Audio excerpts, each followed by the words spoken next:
you'll be automatically into the drawing. If you give Super Hearts tonight, you will have an extra name in the drawing. So that's how you get it. Thank you for the Super Hearts, Alistair Fiend, and thank you, Speeds, Danny, and Jeffrey Cross. So if you do drop some Super Hearts, you'll have an extra opportunity of winning.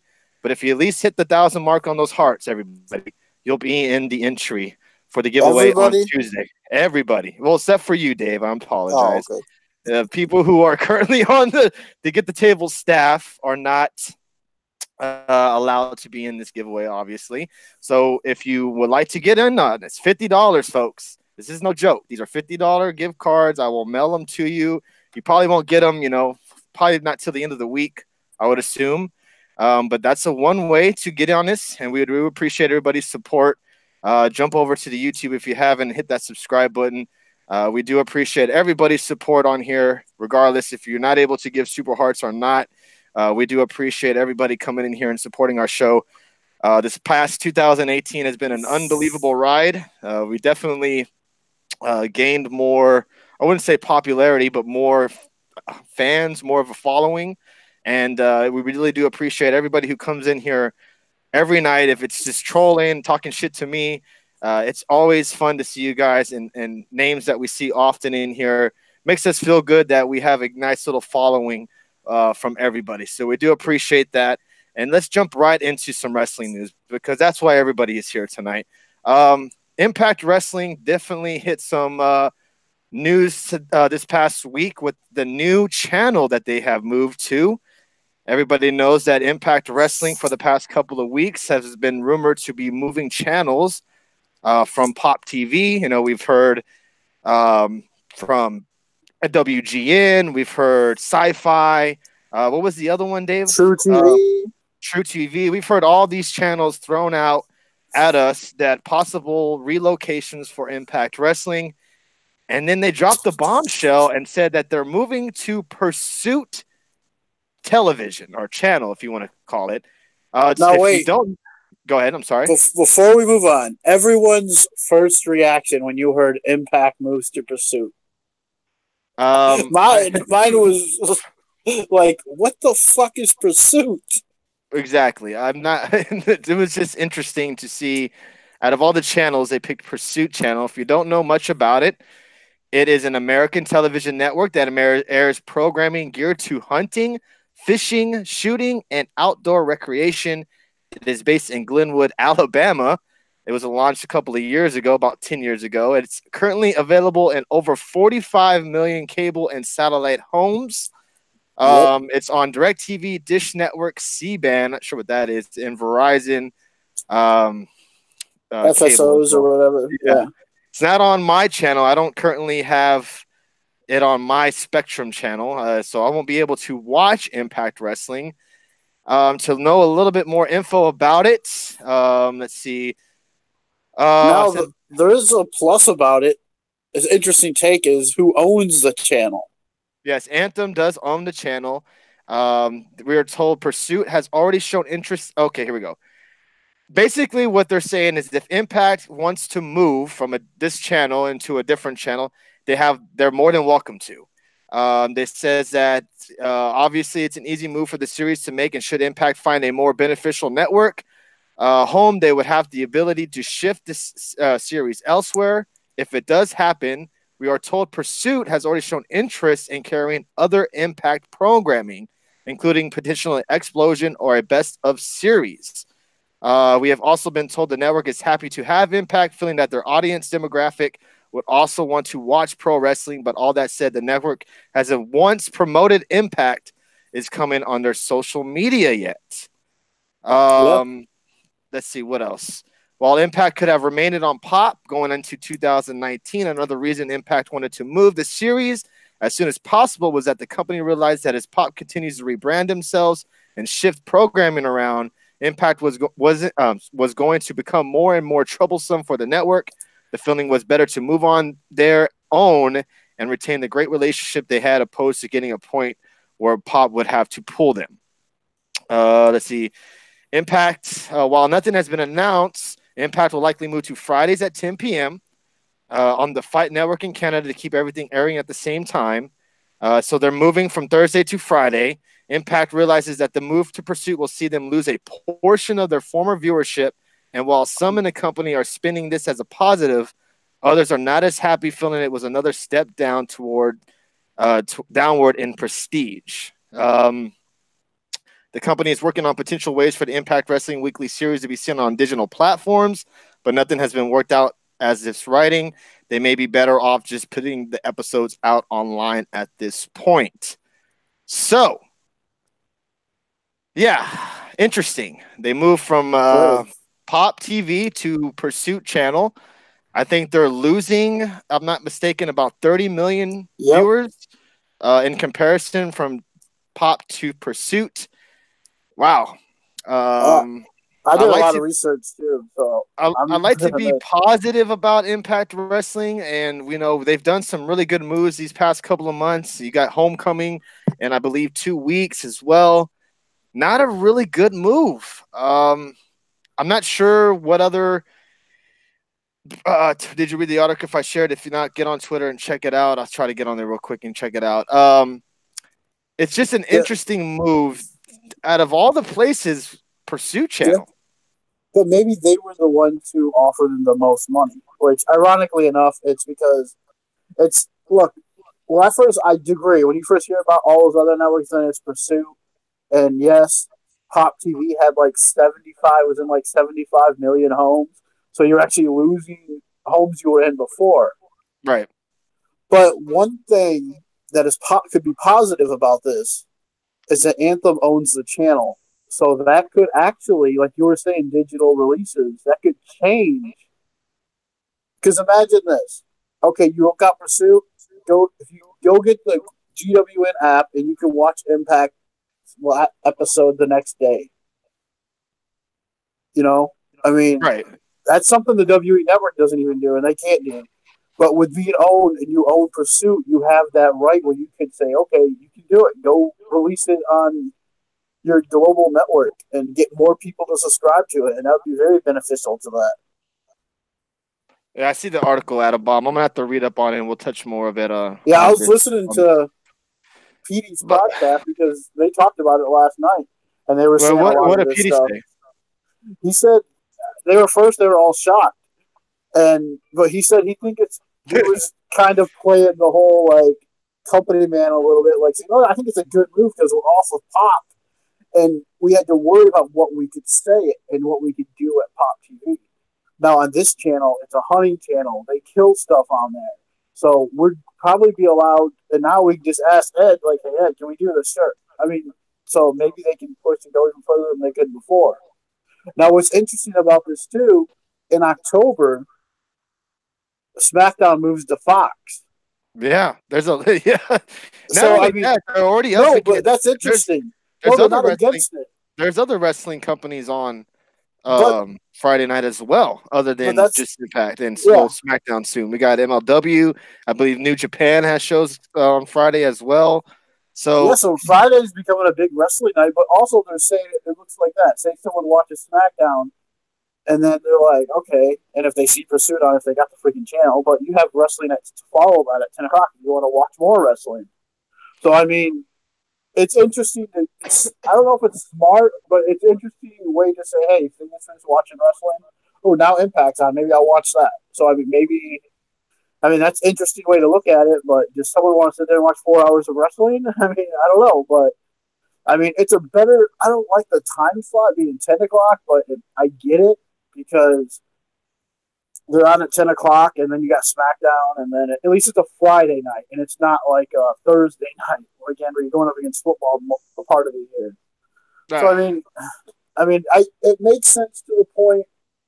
I'm not a big fan of it because I would never heard of this channel, but they own the channel, so it's not like they're going to get canceled. Yeah, but so whatever ratings they pull in. But yeah, I agree. It's only 37 million homes or 40, whatever it was, 40 million. I'm not going to be able to watch it unless they put it on the Fight TV app or some type of other, streaming device where you can check it out. Other than that, I'm not going to be able to check it out. I don't have the Pursuit channel, and I don't have no way of getting it either. Unless they end up live streaming it across their their website or something like Impact.com, or unless They they gotta do put it on. they're gonna have to figure out something. And like Speed says, Yeah, it's not much of a downgrade when you were already on a channel that didn't, wasn't that big yeah, in the but first place. it is though because Pop TV was at least in about 75 million homes, so it is a downgrade. I Yeah, mean, in that because retrospect, yes, it's I a mean, because downgrade. you're losing like 30 million homes that your show was available, and they'll be It's it's lucky. it's it's insane that they're going from. That's just I mean, it's hard to say that anything's a downgrade from Pop TV, but it is when you look at it.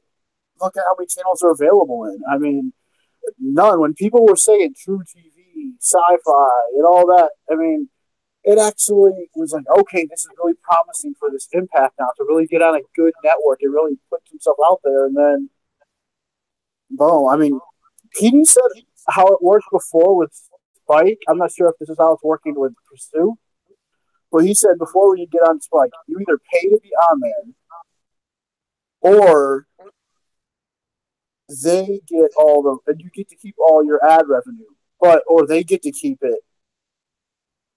So if he goes the other way, if they Jody have to says, pay "Why for not it, YouTube Live?" I don't see why not. I think it's because because YouTube doesn't pay for wrestling no more. yeah, Remember they took that. it's gonna be interesting to see how good they are. They start next year. I believe it's the first Impact after Homecoming, so It's only like 3 weeks away. it's definitely gonna bring eyes to the channel because you're gonna want to see what happens the night after Homecoming. But I'm not gonna be able to watch it. But I believe you won't be able to watch it anymore, Dave, unless we find No, unless there's a uh, stream somewhere. some illegal stream somewhere you could find for us. We're not I gonna be able to mean, watch Impact Wrestling anymore. It's kind of sad. unless they put it up, unless they're if they're able to do what the WWE Network can't, because of their TV right deal with USA. But if they're able to put Impact up on their their app, GWN app, Yeah, no like more that Scarlet night Bordeaux. or the night before or the night after, or even say they're able to put it on the network the day of, and you can watch it on the day of, and then people can tune in to watch it. I don't know how that worked, but being owned by Anthem, the network, I mean, it can be beneficial to that point because they can put it on their streaming service as quick as they want. Yeah, they're gonna have to answer some big questions for a lot of Impact Wrestling fans in 2019. See how dramatic this is for them because as much as some people hated on them a lot the last couple of years. They were doing a lot of good things on Impact. They were starting to strive. The women's division, the tag division. You got this big matchup between Morrison and Impact and Cage coming up. So they were doing some pretty solid stuff, and now they go backwards. It seems and Yeah, they're going to lose a lot of fans. I know me being one of them, you being one of them as well. A lot of people who have DirecTV, if you are going to be able to watch it, I'm not sure if you have to pay extra for the Pursuit channel. I haven't looked up to that in the info or anything like that. So I know yeah, Justin said he gets it, but yeah, yeah. I guess it all depends on what kind of package you have on DirecTV. So yeah, Impact Wrestling moves to the Pursuit channel. Jeffrey Cross, I appreciate that. Oh, Cage is in Beaumont tonight. He's always a treat to watch. I've seen him live once, and he was pretty badass. All right, you ready to touch yeah, on some more yeah, moves? yeah, really quick. They'll be lucky if they can get 100,000 viewers, only 30. I mean, that's the only thing I can think of. I think they'll be. I think they'll get a solid amount. It all depends on how um, Pursuit advertises for them, and like they said in this article, they haven't said one thing about Impact since they announced the change to a Pursuit. So we'll see how good it does in the next couple of weeks. So he's so freaking enormous. Yeah. Let's see. I've got DirecTV and I can watch it. There you go.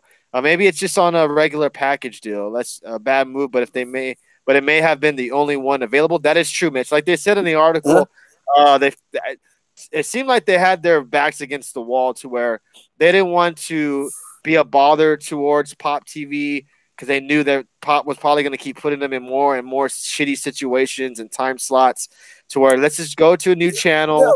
And like the yeah, but article also said, they can change channels if they get an offer from another channel. well, yeah, because it's their network, so they can do whatever they want. But I still don't like the time slot. Yeah, I me hate it neither. because I mean, like Friday, you yeah, said before, you if they would have at 10 o'clock. I'm not saying the day, but 10 o'clock is a tough one.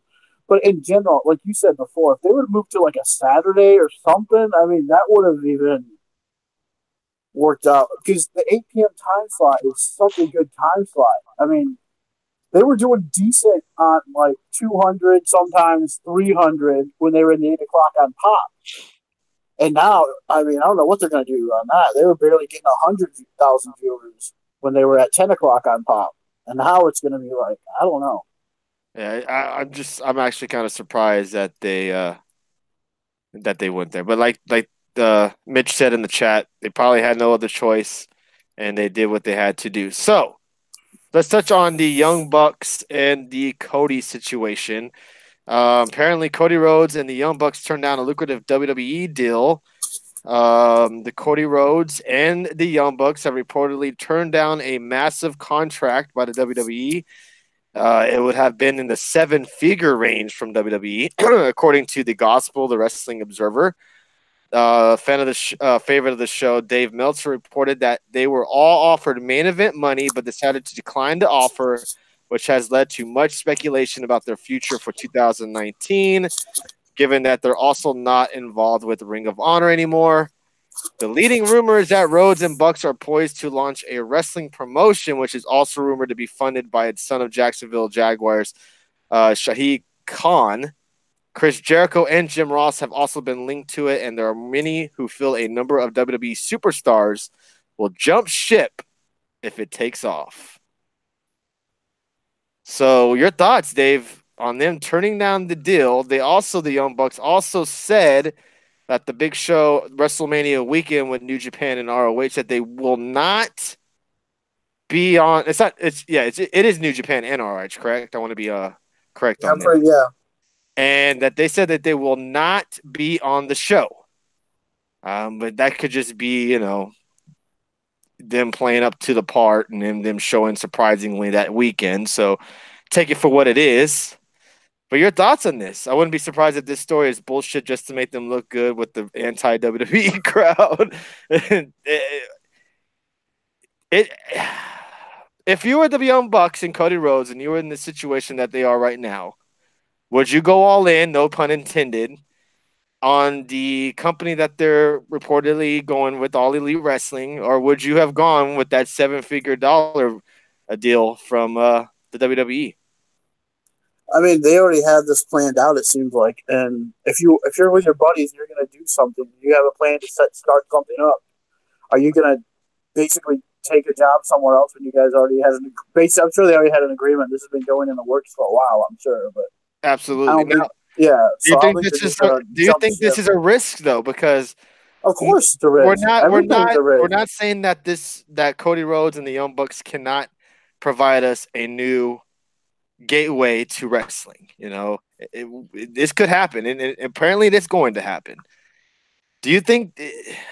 Do you think a year from now, 2 years from now, us as wrestling uh, uh, fans will say, "Yeah, Cody Rhodes, Young Bucks should have taken that WWE deal because look at All Elite Wrestling; it's no more." I mean, that's always a risk. It's always a risk when you do something like that on your own. I mean, as long as we don't hear in like 4 months, All Elite Wrestling joins Pursuit. I mean, as long as we don't hear that, I mean, as long as they get on, and I think they got a good relationship with WTN, and that's probably why that deal didn't work for Impact, because I think they drew like over 1 million viewers for their little pre-show for All In, I think, or something like that, close to it, if not a little bit more. But yeah, I mean, I think they're smart about what they're doing and they know what they're doing. So The only thing I'm worried about, and I'm not saying that they too cannot much pull this wrestling. off. No, no, no, no, no, Oh, not at all, not at all. Because I feel like a lot of people will go to all not go to, but watch All Elite just because of who's on it, and just yeah. to give that middle finger to the WWE. There's just fans that just hate the WWE so much that they'll just do whatever it takes to give them that big fuck you. So Well, yeah, because that's what it's they're not doing. it's they want to do their own thing and they want to have their own wrestling organization. They don't want politics. They don't want to be handcuffed by the big guy. They want to do their own thing. And this is their one way of doing it. obviously. My thing is money. I get it. Khan is a millionaire. He could just throw out money like it's nothing, I'm sure. But do they have enough money to strive and continue as an organization for years to come? Could they be a valid, rival to WWE? I don't know. That's the big question. Could they bring in big enough names to make you say, I'd rather cancel my network subscription so I can buy all in pay-per-views? I don't think it's even that, but I mean, I think they would, and they're going to have a set what they're going to do. I mean, look at how TNA started. I mean, they were doing all their shows from the Impact Zone, and they did all that stuff like that. And I mean, at some point, I mean, they were drawing over 1 million viewers on Spike TV for some of their shows, if not most of them, half or whatever. Billionaire, excuse me. He is a billionaire. Khan is. And I think what a lot of it is, a lot of us wrestling fans, a lot of us still miss and want the old Attitude Era style TV wrestling back. And that's what it's All Elite Promotions can offer us, those hardcore fans who miss that stuff and want those pushing the envelope or pushing it to the very edge that you can of TV, of good wrestling and whatever you want to do. So I think that's what they're itching for, those hardcore wrestling fans. And I think they're out there. I mean, a lot of us want to see that extreme wrestling again. Not too much, I'm not saying just hardcore matches, but just storylines, different stuff. Not even so much storylines, but letting people be themselves and do what they want. And that's where a lot of the great stuff in the Attitude Era came from. It wasn't all scripted. They let people go out there and be themselves and get themselves over. Well, and like we just said, they have the backing of a billionaire. They have the backing of the fans right now. Right now, they are definitely one of the hottest wrestlers in wrestling right now. Excuse me, with Cody Rhodes, the Young Bucks, the Elite as a whole. Do you think it'll get to the point to where other organizations like an Impact, like an ROH, maybe even New Japan, will prevent other wrestlers to come over there to wrestle? No, see, I know we talked about this before, and you guys thought it would prevent them, but I would say, why not join up and try to help them as much as possible, help each other out, because really, all these indie promotions shouldn't be fighting against each other, which I've seen all of them. They all came together and had some great matches. But WE is really the main, which it's going to be hard to compete with WE unless all of you smaller promotions all come together and try to go against WE. That's the only WWE unless you can do all that. Well, yeah, and I understand that, but do you think other companies will feel like they're a threat to them?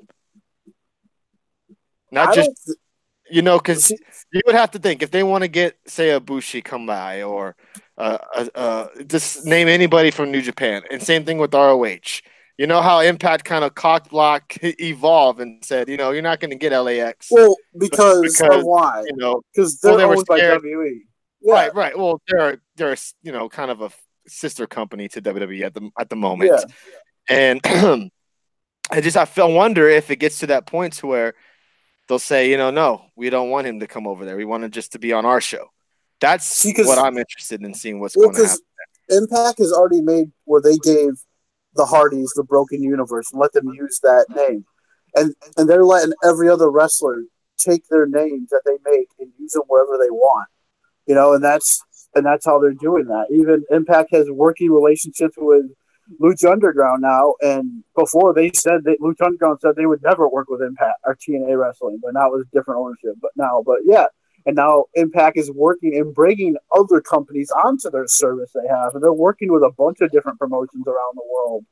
And to have good working relationships, and to possibly work with All Elite Wrestling, great.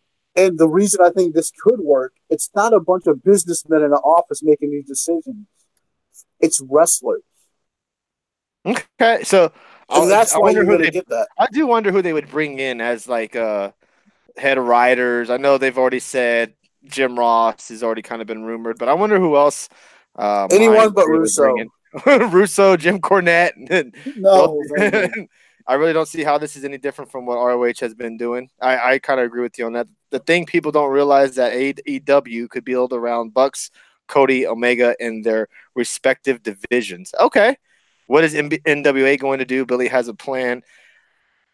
Seems like they haven't done nothing but YouTube. it seems like NWA might be trying to kind of brother up with ROH with having Magnus show up on the ROH pay per view. So hey, they're taking any invite. I mean, they're taking anything. I mean, they really are, because Billy's trying to really get Impact doing something, or Impact NWA doing something, but it's hard because when you have no network deal and you're just putting stuff on YouTube, it's not really working out so well.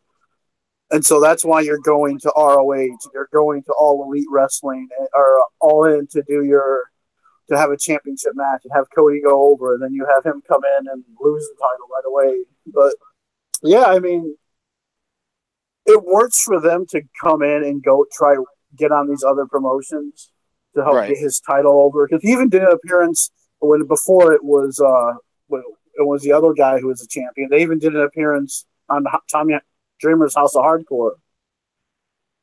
Yeah, it's going to be interesting to see what they do, and all these promotions need to come together and all work together. Young Bucks show up at the show in WrestleMania weekend, or do you think this is just for ROH? Yeah, hey, maybe they have something else planned. I mean, maybe that's what they're doing, and maybe that's why they won't. Who knows? They could show up still, but maybe they have something else going on, and that's why they're not going to do it. I mean, possibly being in an NXT crowd. No, I'm just kidding. I just meant like with Cody and all them, they might have something else going on that they're all working on. And I mean, those guys alone, I don't know if New Japan has an issue with it or would, with Kenny Omega kind of more of a New Japan than ROH star, but we'll see with the All Elite thing. But even if he's not the champion, if you have Kenny Omega, Cody, and the Young Bucks, even Paige, I mean, and Marty, I mean, those are some guys you could really build a promotion around. Yeah, I agree with you on that. Again, don't forget, everybody, if you would like to be on this giveaway, just hit those hearts. Once you hit those 1,000 hearts on the Periscope, you don't have to hit the screen no more if you don't want to, but we would love for you to get on this giveaway. We'd really appreciate it. Yeah, I mean, look at MLW. All their show is based around is a bunch of different wrestlers who wrestle everywhere else. Like, no, I'm not. I mean, Red Sox fan asked, "How salty are you that they rejected WWE in all seriousness?" I'm not salty at all. I do hope one day Cody Rhodes does end up coming back to the WWE. I would like to see him have like a good run with them. But let Cody Rhodes do what he's doing, man. Let him do what he's doing. He's like I said, he's one of the most popular wrestlers right now on the planet, and you would have to think he's going to hit while the pot is hot right now. While he's one of the most popular guys, make the company, make the show, and see where it goes from there. Because it turned out so well for Bobby Lashley to come back. Right, and like they said, that was a joke. They're expecting the superstars from WWE to jump ship. Now, I don't know if it'll go that far, but you would have to think with some of these contracts coming up soon, maybe it's a possibility. Vince never thought high of him, or Triple H. I can agree. Yeah. I can agree with that. I think that'll happen in 5 years, I believe. Okay, but it's funny because we hear all these rumblings that WWE is worried about this promotion because they're going to have the financial backing to go out there and get as many guys as they want and bring in people they want. Whether they want to make it like a Ted Turner thing in WCW where they just buy and give everyone exclusive contracts, or if they want to let people work like on the indies, where they share talent because that's what it seems like. Today's wrestling with all these different indie promotions and all these different stuff, people have TV deals, even the smallest TV deals, it doesn't matter. Because it seems a lot like it was back in the territory days. That's what it seems like we're in kind of the territory days again, like right now. Because all these promotions and different champions. It's a lot of promotions gaining steam as MLW seems to be getting more popular. We got Evolve as well, Impact, got ROH, and soon we're gonna have AEW on our TV screens. You know who runs that, don't you? What's that? MLW.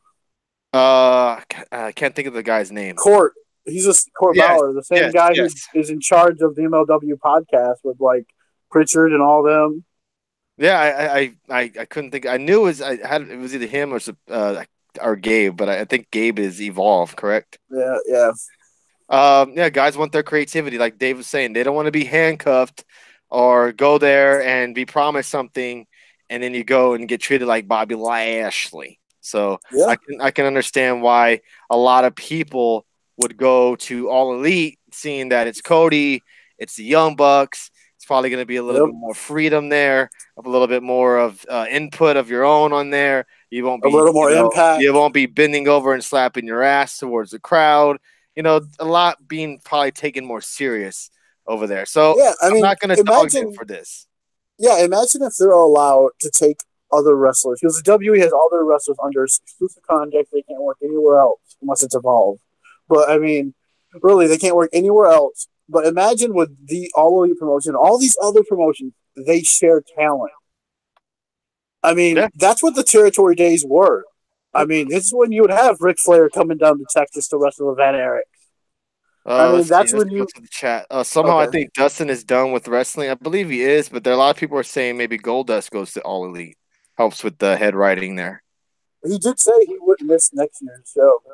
Yeah. So there's. I wonder if this will um, prevent or maybe not have All In number two because of this. But it seems like they're still going to be Well, going with. all if it's all even promotion, it can still be all in.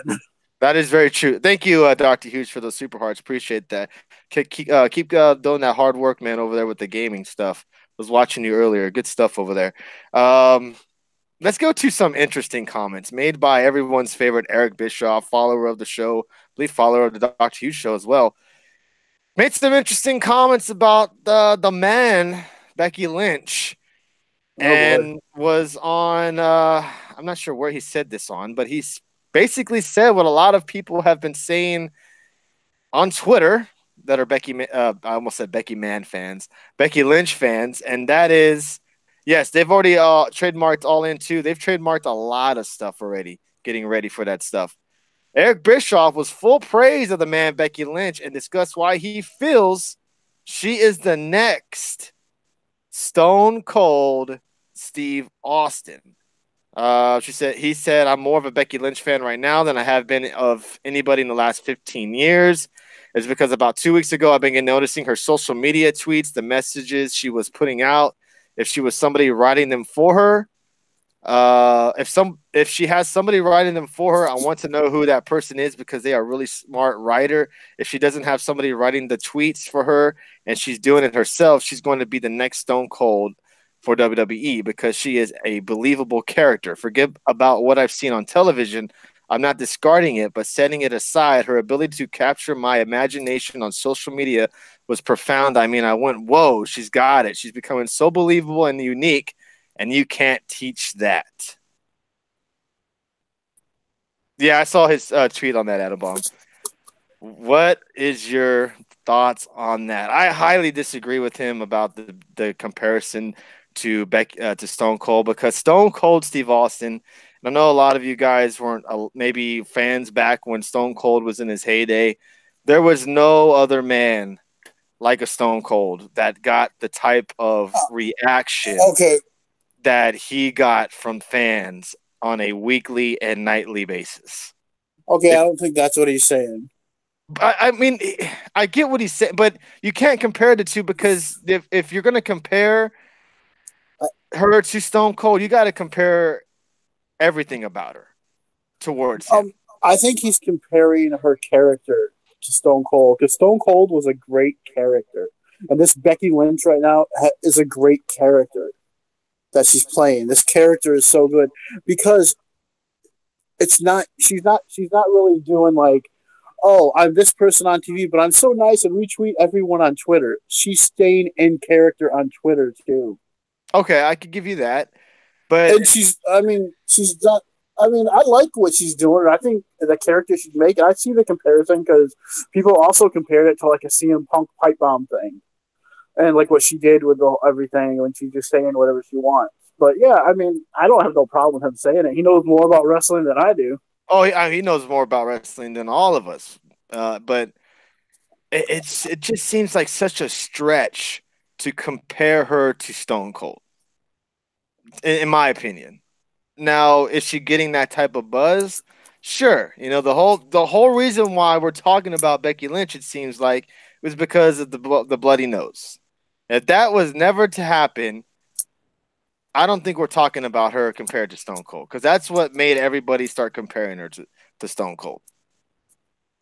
Yeah, but every generation has that where they don't. Oh, you can't compare this person to that person. Like I'm sure when people said that back in the day, Ric Flair is the best wrestler in the world. Like, oh, he's not better than this person. This person was way better than him.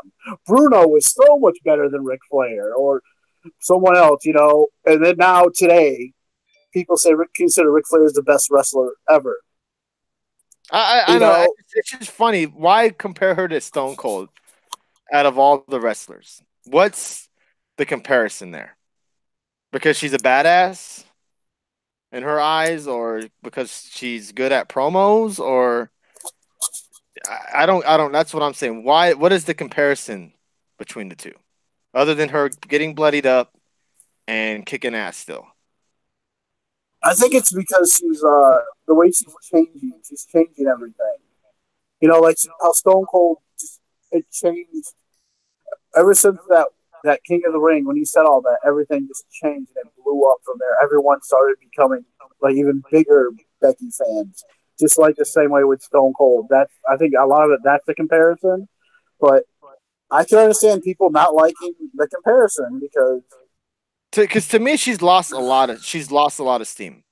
She's lost a lot of steam, and to me, she was that flavor of the month, and I don't know. We'll see how it continues on the next couple of weeks, but it just seems like she's not getting the type of cheers and that overreaction that she was getting from the crowd that she was, maybe 2-3 weeks ago. I mean, there's going to be naysayers and there's going to be people who love her. I mean, no matter what, just like today, there's going to be people who love Becky Lynch and people who just hate her. I'm not hating her. It seems like everybody wanted her to get this push and for her to start winning more and getting that TV time. And now that she is, a lot of people are starting to dislike her. Yeah, and that's I don't get. I think some people are still hung up on like, why does she call herself a man? I think people are hung up on that, and that's why they don't like her. She's holding the crowd with being both heel and the good streak stick as well. The cause that's because WWE don't like talent getting over by themselves. Becky is the flavor of the month. Oh, Red Sox fan agreeing with me. Holy shit. Stone Cold never got caught doing a car karaoke. Yeah, that's true. Wow. They're both good at beating up women. So there's that at least. Damn, TX. Holy crap. Let's see. The man drinks multiple wine coolers at once, like Austin. Imagine that. That's just funny. So there you go. If you want to learn more into that, go read up on the Eric Bischoff comparison to Becky Lynch. I just thought it was funny, and it seems like Becky Lynch is the talk of WWE with everybody. If you're with their, it's good opinions or bad opinions. Hey, look, we can't argue with. She's selling out her freaking what do they call them? The appearances. They're selling out when no one else is selling out. I mean, I told Red Sox fan when we were having this little kind of Twitter conversation with her.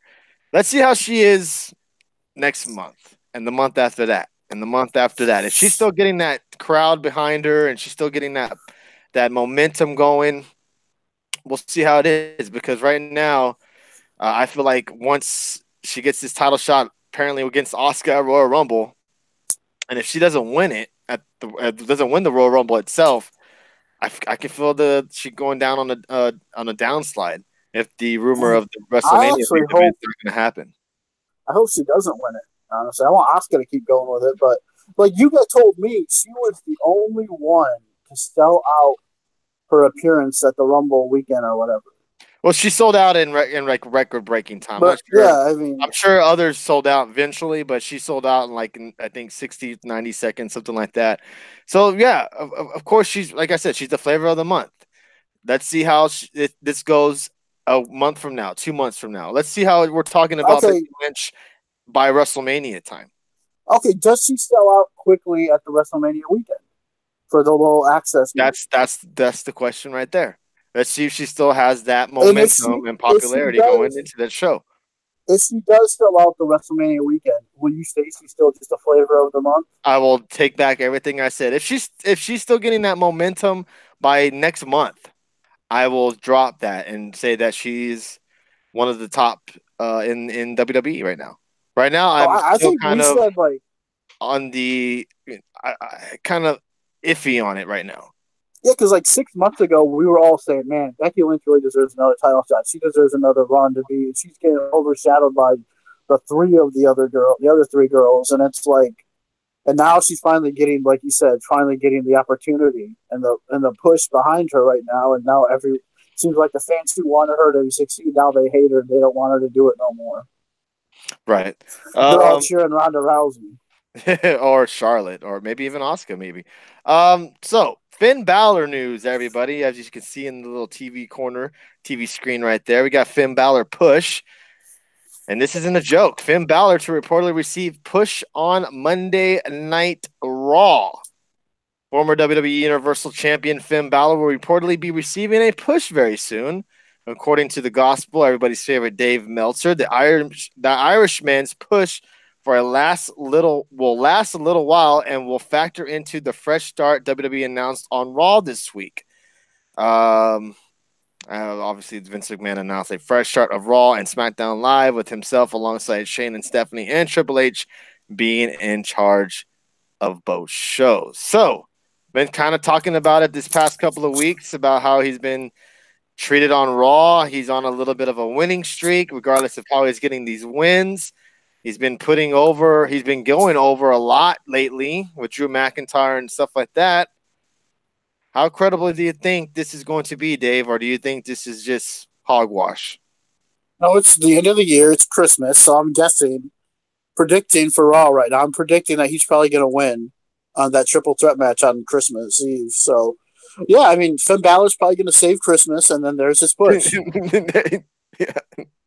Oh, God. He's going to save Christmas from the Grinch Irishman.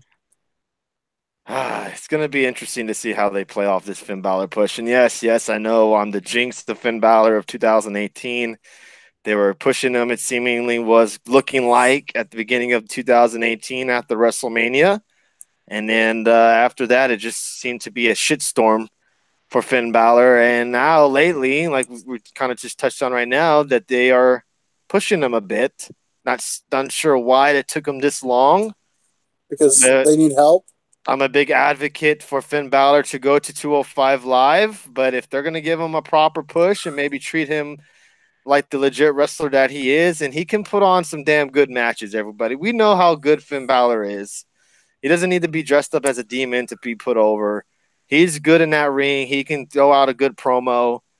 It just seems like the man got injured at the wrong time and has been, I don't want to say punished, but definitely hasn't been trusted as a top guy anymore. And maybe this is their way or his way to try to prove them wrong. And I'm not saying that he'll be WWE champion anytime soon, but maybe we'll get that Finn Balor Brock Lesnar match maybe down the line. Probably not, but it's definitely interesting to see how they're throwing him into the mix at this point. Yeah. All right, so let's move on to some more wrestling news. We have some more WWE Network scheduling no WWE Network shows to be aired next week. We have the Fashion Files Cold Case Unit. I honestly wonder if he'd leave WWE once his contract ends. I don't know. That's a good question. That's a very good question. We have Fashion Files Cold Case Unit. With Tyler Breeze and Fandango as the Fashion Police close in on Kevin Owens' mysterious pie face perpetrator. We have Xavier Woods' Arcade Challenge and WWE Kitchen Smackdown. What? Those going to be on the network? Yes, this will be on December 27th, and then December 28th we'll have Botch Club. Gallows and Anderson watch attempts gone bad and take a deep dive into the circumstances behind the infamous Titus World Slide. Dude, I would actually watch. That sounds good. Anything with Gallows and Anderson. So there you go. Some new shows coming on So next a week. new version of Botchamania. It sounds like have you heard that show Ridiculousness, or I think that's what it's called. Yeah. It sounds like that's what it's gonna kind of possibly be like. So Hey, I'll watch it. yeah, with the club, it's gonna probably be pretty entertaining. I would assume. According to John Fisher of Oh You Didn't Know Wrestling Show podcasts, WWE officials have informed SmackDown Live superstar Charlotte Flair that she will be the main event match at WrestleMania 35. Fisher said the following: "A good source told me within the last week or so that despite the booking of the TLC match with Charlotte, Asuka, and Becky Lynch before the Charlotte Ronda Rousey match Survivor Series, that Charlotte was told that she'd be in the main event of WrestleMania." Your thoughts on that, Dave? Do you think Charlotte will be in the main event at WrestleMania? Now, is this a reliable source? It's a source of a source of a source. Okay, so I mean, I wouldn't be surprised the way they're going right now. It wouldn't surprise me because it seems like they've been wanting. And if it does turn into a triple threat match, which is likely, where you have Becky, Charlotte versus Ronda, and a triple threat for the title. So I could definitely see Ronda involved in the main event, being the first woman to ever main event WrestleMania. And she's only been in the WWE for a year. So, I could see that happening because that's why you brought her there to have the star power and that she's going to main event WrestleMania. But is Charlotte and Ronda a big enough match to main event your WrestleMania card? Or do they need to throw in Becky Lynch? I think you need. I would rather, honestly, if you ask me to book it right now, I think Becky and Ronda would be big enough to main event WrestleMania. To me, Becky and Ronda is the match that should be the main event. I know Red Sox fan had an interesting comment saying that no women should be the main event of WrestleMania. I'm fine with anything else but that, which is an interesting comment. Maybe because you don't think they can live up to a type of match that the men can have. Well, but I agree. I agree with you on that. We've seen Charlotte and Ronda. Yes, we didn't get like a legit finish. We had Charlotte come in there and beat the shit out of her with the kendo stick. But Becky Lynch is the woman we haven't seen against Ronda. We had the circumstances with the broken nose. If it's played up correctly, of her winning the Royal Rumble and then announcing that she wants to take on Ronda, and you have them not go head to head, you have them not touch each other, but you still have the bickering back and forth, it could live up to a really good main event at WrestleMania. And the build. Yeah, a build. And the build would be great if it's built up correctly. Meaning they don't touch each other physically. They still bicker back and forth, but we don't get no teases of them in a match. Nothing. We wait till they touch each other at WrestleMania.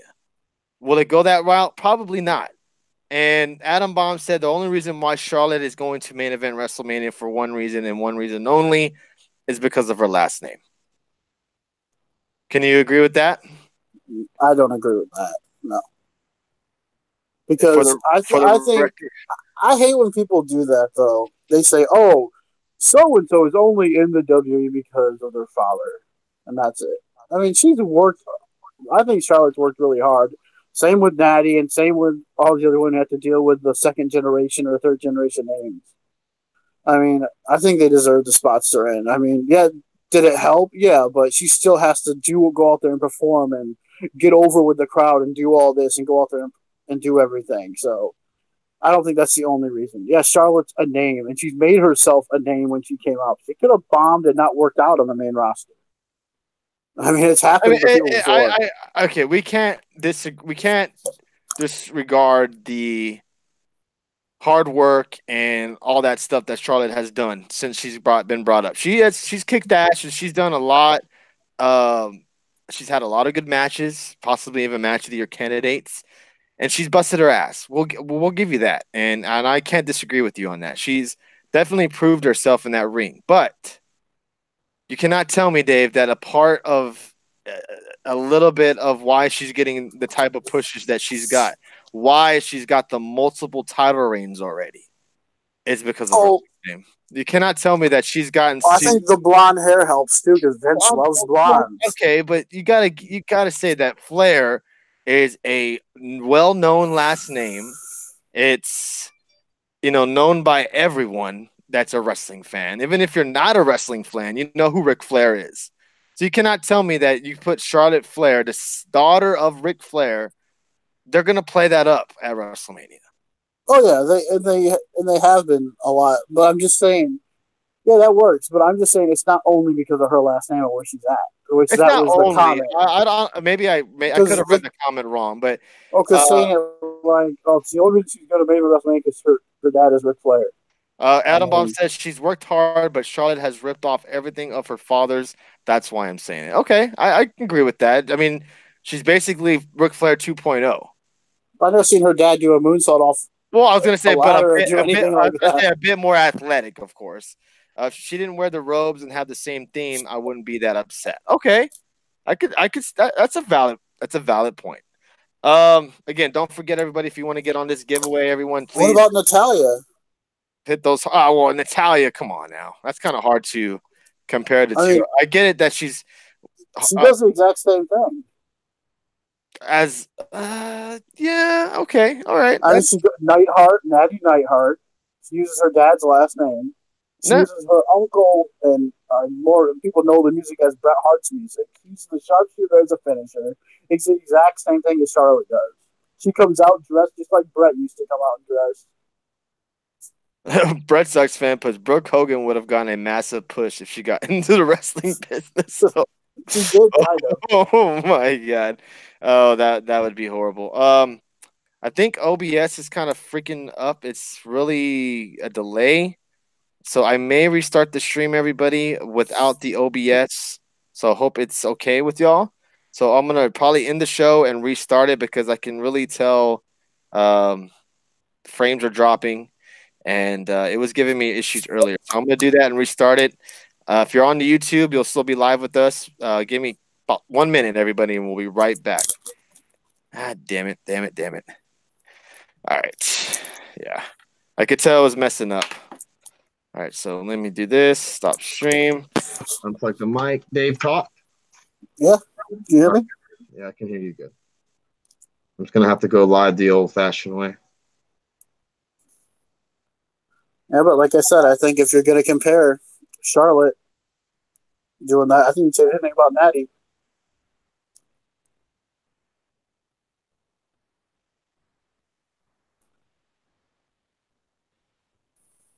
I hate when this happens. Now they're going to say, don't use it anymore. Don't use the OBS anymore. How many viewers did you have? Not very much. Oh, okay. And watches can get like 10,000 now. I mean, yeah.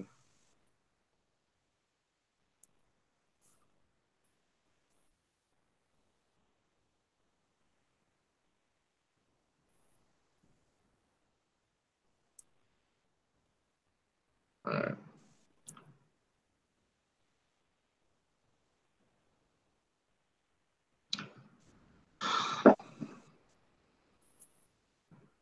Okay, we're back. I'm a lot closer now to the iPad. Holy crap. All right, so we're back again. Thank you, everybody, for joining us. If you can, just reshare the product. I apologize. So if everybody who hit whatever hearts and super hearts were in the last Periscope, I will put those still into the drawing. I'm going to be doing the drawing on Tuesday morning after I'm done with all my Christmas stuff. And then what's up, Sock Monkey Mike? What's up, man? Welcome, everybody. The OBS was screwing up, and it was really choppy. It was kind of, the day was kind of messing up. So if you hear background music or background noise, I apologize. But I figured just let's go try to end it. We were almost halfway done with the show anyways. But everybody that was already into the giveaway, they'll still be in it. If you drop super hearts, like I said, you'll be into the drawing twice. So what were we at? We're talking about Becky Lynch, Charlotte Flair, Andrade Cien Almas, everybody. Are you ready? Is reportedly not happy with his position and progression on the main roster since being called up from NXT. Almas has previously expressed unhappiness while in NXT.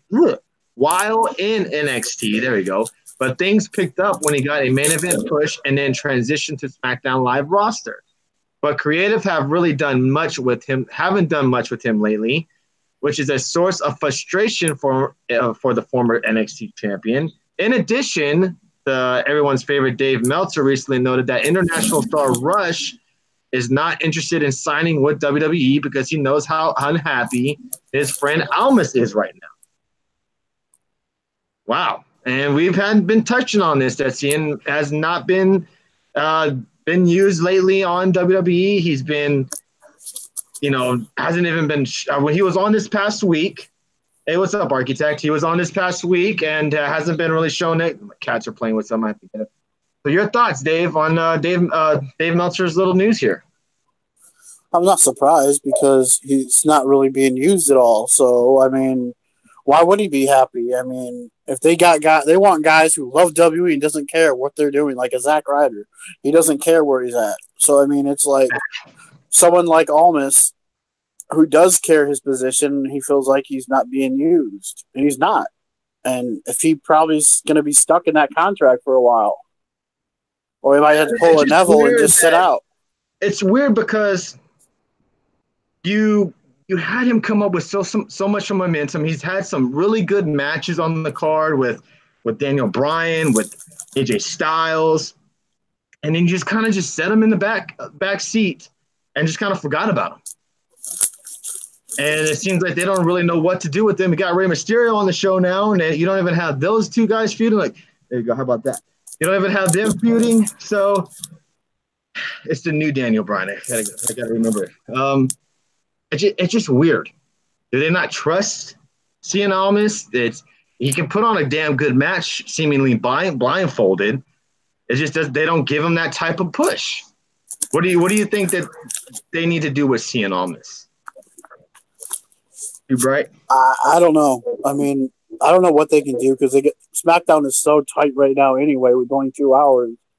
It's going to get even worse probably on Fox. So I just don't think Vince sees a lot in Almas like Triple H might. I just don't know. I don't see them actually even pushing him to main event level. I just don't. I mean, I hate to say it because I think he could be a big star, but not in WE, I don't think. I think he needs to leave, honestly, because I don't think they know how to use guys like that. Or Nakamura is the same way. They don't know how to use these guys.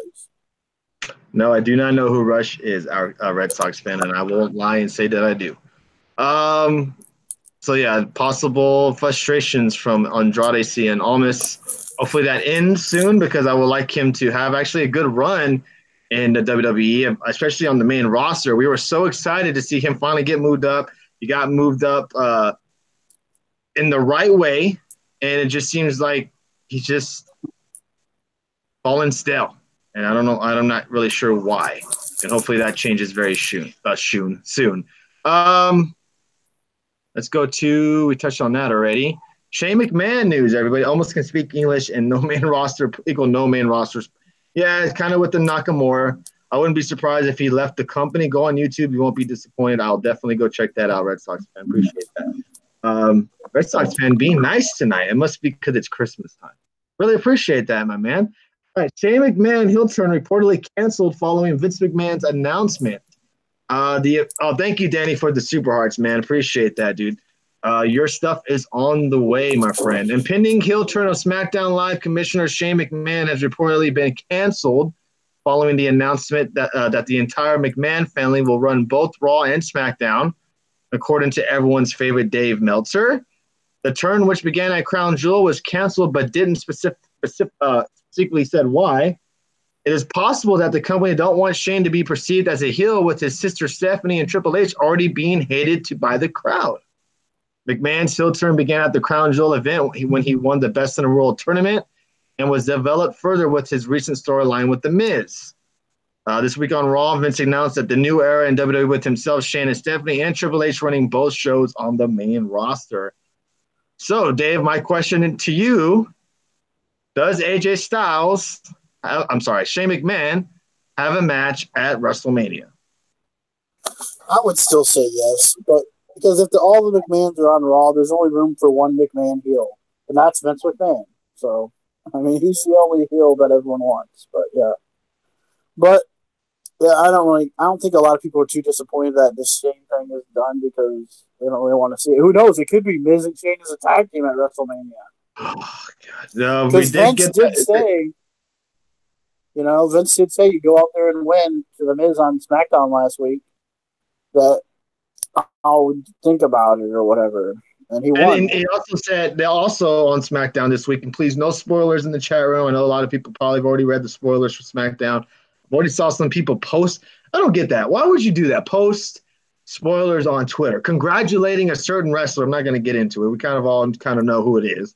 Congratulating them on winning a week ahead of time. Like seriously, people, like, don't you think about this shit before you tweet? Shane McMahon we've been touching on him kind of doing those heel tactics with The Miz, and now The Miz is going to have him on The Miz TV this Tuesday night. I'm kind of curious to see where they do go with this with Shane McMahon. Now that he is a official, I don't want to say general manager, but he's running the show on both shows. You don't think he'll probably have both being a wrestler and being the guy that runs the company. So it's going to be interesting to see if they still have Shane McMahon. It seems like he's had a WrestleMania match last what, 2-3 years in a row, if I'm not mistaken. Undertaker. Who did he face last year? Was it KO? I can't remember who he faced last year. He's going to do all three. I know that's a jerk move. Let's see. He's going to do all three. I know he did AJ the second time. Owens, yes. I can't believe fans are actually mad they aren't live on. Yeah, did you see that shit, Dave? What? Did you see that? A lot of fans are bickering and moaning and bitching because Raw and SmackDown are pre-recorded next week. Yep. Instead of having it being live and having wrestlers be away from their families. And I think, I'm not mistaken, last year weren't they live on Christmas Eve? Yeah, well, and people were complaining about it. Like, were in an uproar. Oh my God. They're having them wrestle on a Christmas Eve on live. They're going to be away from their families. Oh, and then a year later, WWE is like, okay, we're going to give them Christmas Eve and day off. Give them the benefit of the doubt. Let them stay with their families. Oh my God, Raw and SmackDown is pre-recorded. Oh my God, I hate WWE. How dare they? Like, what the fuck, wrestling fans? What do you want? It's like, I mean, to fucking complain. I don't think it's a lot. I think it's a very few minority that are bitching, but I mean, let them have Christmas. I mean, they shouldn't be working on Christmas. No one else works on Christmas. Why do they have to? I remember the Young Bucks. Their asses throughout the whole year. I think they're off a certain amount of dates. Unless you're the big timers, like it's Styles, Daniel Bryan, Seth Rollins. I don't even think Seth Rollins, I think he works all the dates too. Certain guys, of course, are off on certain dates. But let them enjoy some family time, especially on Christmas. Like, geez, that's insane that they would bitch and moan about that. Fans wanted to do a live show in their living rooms, right? Like, it's millennials. If I'm being honest, about everything. Episodes as best of, you could do that even. I think it's the part to where, spoilers. I get that. I can understand that. But let them. And what if they don't like their families? Hey, good point there. Hey, Tony, I'm sure you remember this. When Raw was on Christmas before years ago, you remember when they did the Tribute to the Troops show during like a Monday Night Raw special? Yeah, I remember the Troop shows used to be a Raw, if I'm not mistaken. Yeah, it was like they did it one. They did it on SmackDown too. But they also did a Raw one, I believe, where it was instead of a regular Raw, you got the 2 hours of Tribute to the Troops and some matches. So I mean, I would have been fine like if they did something like that for Christmas, just show Tribute to the Troops during Raw instead of having it like on a Thursday at 9 o'clock. We were going to talk about Bandito, but the funny thing is that Dave doesn't remember who he is, and we talked about him before on the show. That's the crazy thing. But yeah, wrestling fans being mad that Raw and SmackDown is not live this week, it's just embarrassing. Because you wouldn't want to be working Christmas and Christmas Eve if you didn't have to. Let these guys enjoy their family. And I believe, like we touched on it last week, they're going to be off New Year's Eve and day as well. So just let them Adam, why did you mute Adam Bomb, architect? Jesus Lord, everybody on muting people on accident. Maybe Architect's a Charlotte fan. I'm not mad about Raw and SmackDown Not Live. It's just silly. Yeah, I mean, but don't you think they should have waited? I mean, a little bit before they started doing this big announcement. Shouldn't they have waited instead of saying like, "Oh, week before we're gonna have crappy"? I think I touched on that on Monday that they should have probably waited to make this big announcement before you have 2 back-to-back weeks where you're gonna have pre-recorded shows. And nothing against it. I'm happy that they're gonna be with their families, but you probably should have did this on the episode coming off of the new year. I think what would be January. Let's see. New Year's Eve. No, it'd be January 7th.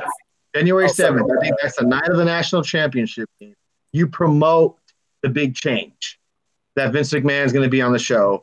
He's going to make a big announcement. You can even throw maybe Brock that's going to be on the show to touch on Braun Strowman winning the match against Corbin. This kind of stuff like that to get your fans excited, because now you have us waiting for 2 weeks to finally get this legit change, because next 2 weeks, I wouldn't really consider this being a change until the new year actually comes.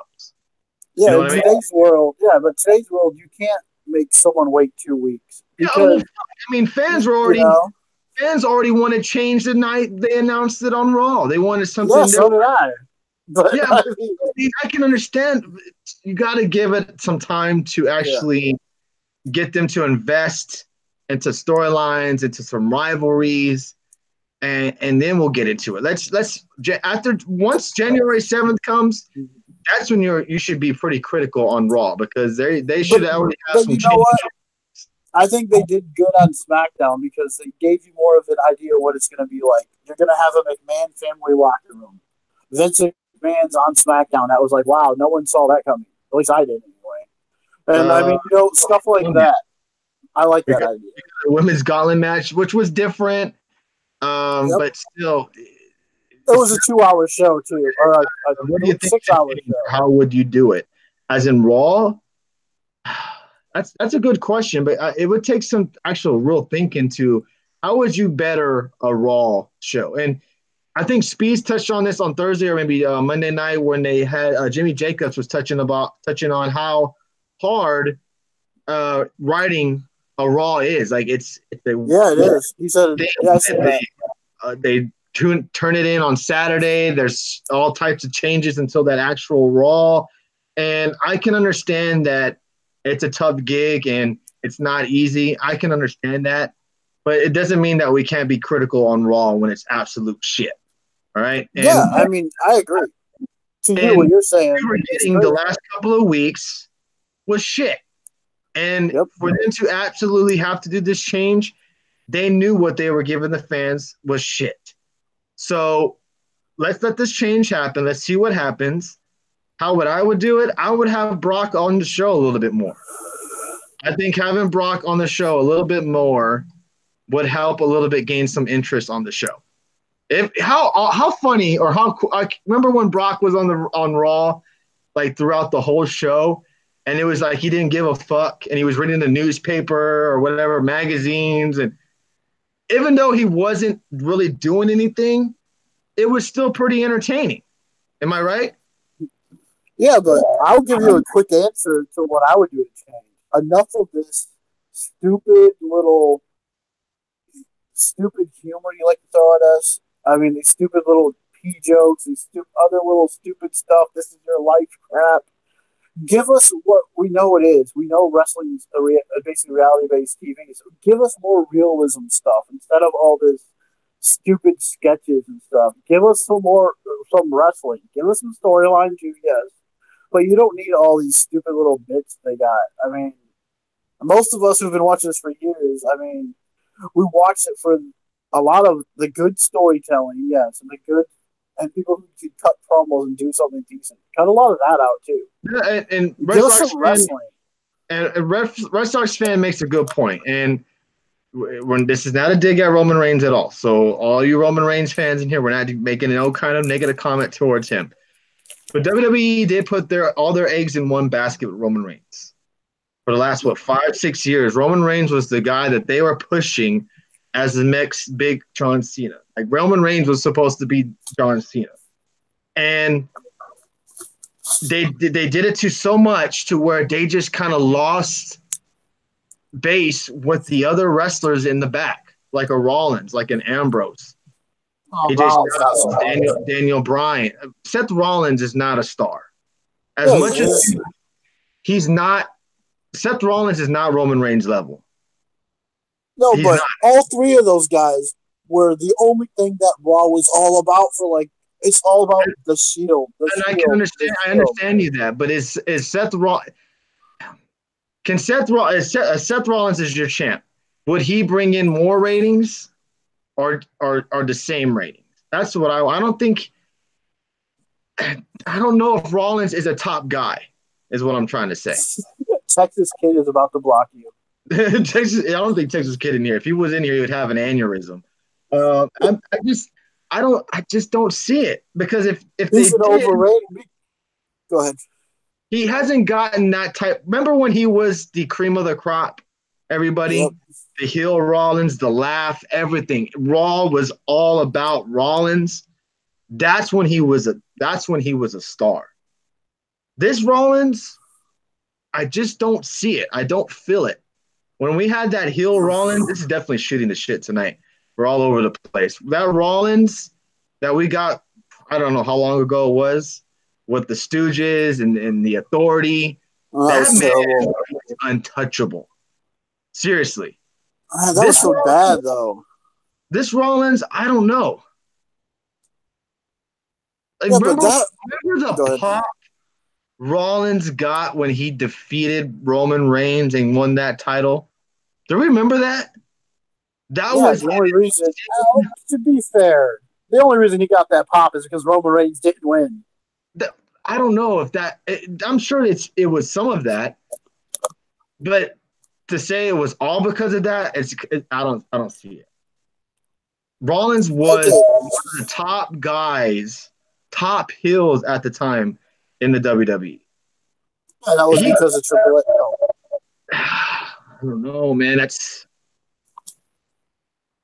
hard. It's night and day with Rollins a couple of years to now. Is all I'm saying. But to me, Rollins is one of the company's guys and one of their favorites to push and put over. That's what it is. Same way with, I don't know about Ambrose so much, but Rollins and Reigns were like seen as the guys. I mean, because they took Rollins as like the heel and they had Roman as the face and Dean kind of the third guy who was just, he was good, but he wasn't on there. He was a WE guy. Rollins wasn't either, but Rollins became more of a WE guy. DJ asked in the chat room, who are the top guys now besides part-time Brock? On Raw? Name 5. No, in general. Name 5 guys right now, Dave, that are the top guys in the WWE. And I'm being serious. Don't name guys because they're your favorites. But top guys be serious now on top guys when you say this. Okay, Brock Lesnar. Okay. AJ Styles. And I know I'm a favorite. He's a favorite of mine, but I would say Daniel Bryan right now. I'm trying to think, who else would it be? I guess he's kind of still there, but I mean Triple H. You know what? There's really right now, to me, and it's because of WWE. And I'm going to be serious on this, and you're all probably going to hate on me and probably laugh at me for saying this. But there's really only 3 top guys, and 2 of them don't even wrestle on WWE anymore. Who's that? We got Brock, John Cena, and Roman Reigns. That's it. Those are the top guys in the WWE. So you don't think AJ Styles or Daniel Bryan are top guys in the WWE? Does AJ Styles go on Good Morning America? Does AJ Styles go on The Tonight Show with Jimmy Fallon? Does AJ Styles go on any other production other than Brock? If Brock could go on ESPN tomorrow, Brock can go on anywhere tomorrow, without a doubt. Yeah, but John Cena or Brock don't even. But see, Brock, you can easily do that. John Cena, easily. Roman Reigns, boom. AJ Styles, Roman, champion. Okay. AJ Styles is a champion for over a year. With top 10 reigning status. Was he ever on ESPN? Was he ever on there to promote anything? Was he ever on there to do anything? It okay.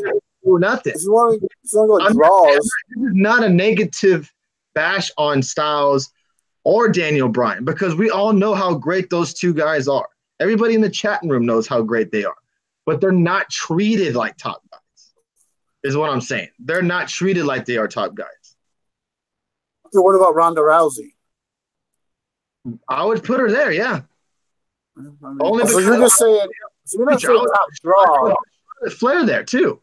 Yeah, so you're saying like more like crossover appeal than you are saying top draw. Because I'm saying top draw, I'm saying top guys right now in the company who are drawing people into WE. I'm not saying the crossover appeal. Like, no. John Cena doesn't even wrestle. See, I understand that, and that's what I'm saying. But being a star in WWE, I'm not saying that in your eyes.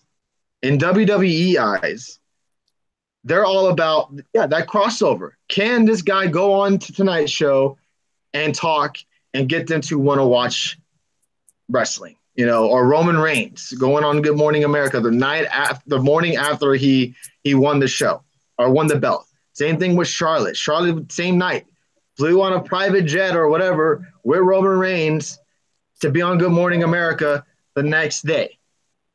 It's because they see the market value. They see that they can go in there and they can promote WWE.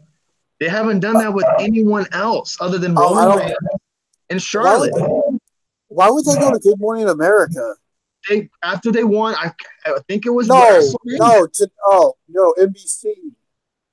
No, it's Today's Show. Today's Show, excuse me. Good Morning America, whatever morning show. Good Morning America is like ABC. They do that all the time.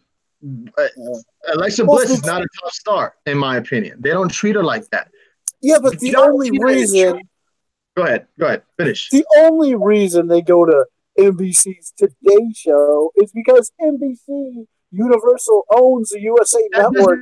Who gives a shit? It doesn't. That's the reason they're booked, though. Yeah, but that's the reason. Yeah, I can understand that, but they don't send anyone other than those people. When's the last time you saw AJ?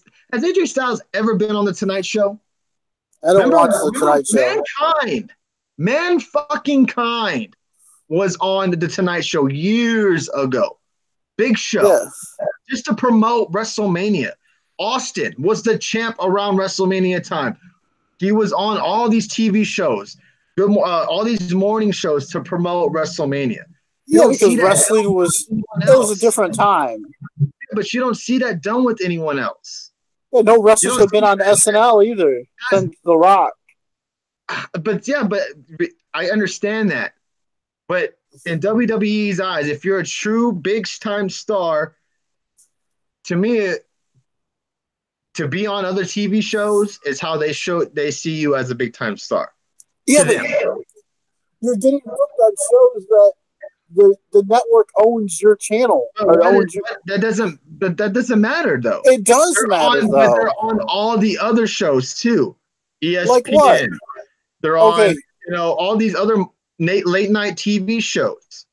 Jimmy Fallon, Jimmy Kimmel, all these other stuff.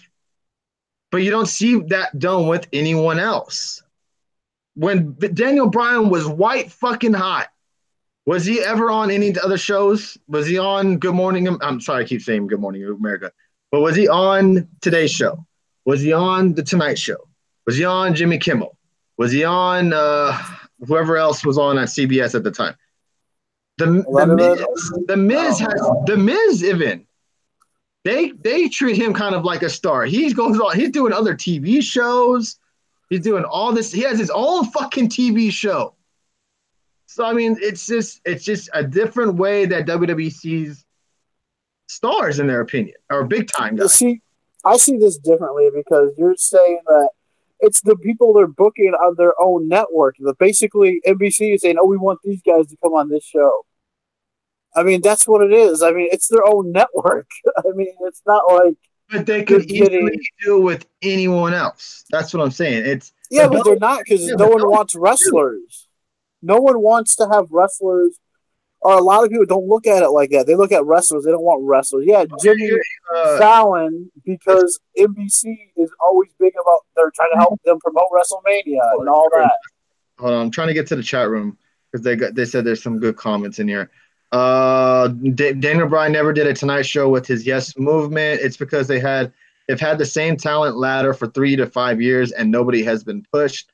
I agree with you that it's not a big factor unless NBC wants it to be. What else? What do you think of EC3? Will he ever be? I love EC3, but no, he will never get that type of status in the WWE. Who is the next marketable star in your opinion, Dave?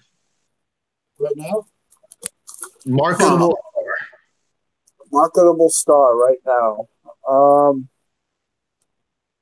That's a tough one. That's a tough one right there. I guess. Funny you just mentioned it, but I would say a guy like an EC3 would be a good marketable star because his gimmick, he can talk. I think he is a good marketable star. I mean, you have other guys, but I just think EC3 right now is a good marketable star. I just don't see the fans getting behind EC3 like that. Oh, I'm not saying they will. I'm not saying it'll get over and it'll work right, but I'm saying he is what you typically see as the next marketable star, unless you want to go Braun Strowman or Lars Sullivan because they're big. Red Sox fan says Adam Cole. What about Adam Cole? What do you think about him? Who? Adam Cole. Baby. Never heard of him. So, wow. Adam Cole? Yeah, he's only getting pushed because of his dad. I mean, come on. Adam Cole? Yeah, Adam Cole's dad is Michael Cole. Oh, Jesus Christ. Red Sox fan says he has the look. Honestly, I think that if they bring in MJF and he gets to be himself, he'd be a marketable star. Who's MJF? Am I missing? Oh, he's MLW guy. MLW guy? I need to touch in more on MLW. He basically reminds me of like an EC3 or a Miz. What about a Velveteen Dream? Yeah, that could work. His character. You know what's good about Velveteen Dream? What WWE is missing a lot right now is characters. And Velveteen Dream is a great character. Kind of like what Goldust was. Trying to think of other guys that could be potential. Really, Aleister Black, maybe. Riddle. Bro, come on, bro. I don't know. I hate that gimmick. I hate his gimmick. It reminds me of the RVD dude gimmick. Dude. That's what it reminds me of. I never get why Samoa Joe never gets the push that he bangs for Linda. I just don't. I just think it's his weight. You say that stuff about EC3, but you don't think he'll get the push. Did anyone ever think AJ Styles would ever be WWE champion when he came into the WWE? No, I didn't for sure. Things weren't looking too good, but they have the big confidence in. And you know what helps? AJ Styles, you could say that he is one of. To me, he was on the verge of being their next big guy because, he's on the damn cover of WWE 2K, but they didn't do anything with it. He wasn't on ESPN to promote it. He wasn't on any other. You're really hung up on this, aren't you? Yeah, that's what I'm saying, because to be a big star in WWE, you got to have that cross appeal. AJ by far is one of the best wrestlers in the ring. We all know that. But he's not treated like the big time star that he should be. He should be. And guess what? He hasn't even fucking made it event a pay-per-view. That's just another slap in the face. That's what I'm saying. It's just he doesn't get treated like a star. Not saying that he isn't, because we all know he is. It's just crazy how they treat him. But AJ Styles was at those big E-game stuff for the game, and that's what it matters. This is a very interesting conversation. If AJ Styles had a little bit more charisma, he'd be huge, I think. On the what helps AJ Styles, I think, is that after that whole thing that happened, everyone got sick, and Vince McMahon finally started seeing AJ like, man, that guy's really good. That's what he started seeing AJ Styles as a main eventer instead of a mid-carder. Didn't you admit, and you're a big AJ Styles guy, that his downfall is his promos? He's not a good promo guy, no.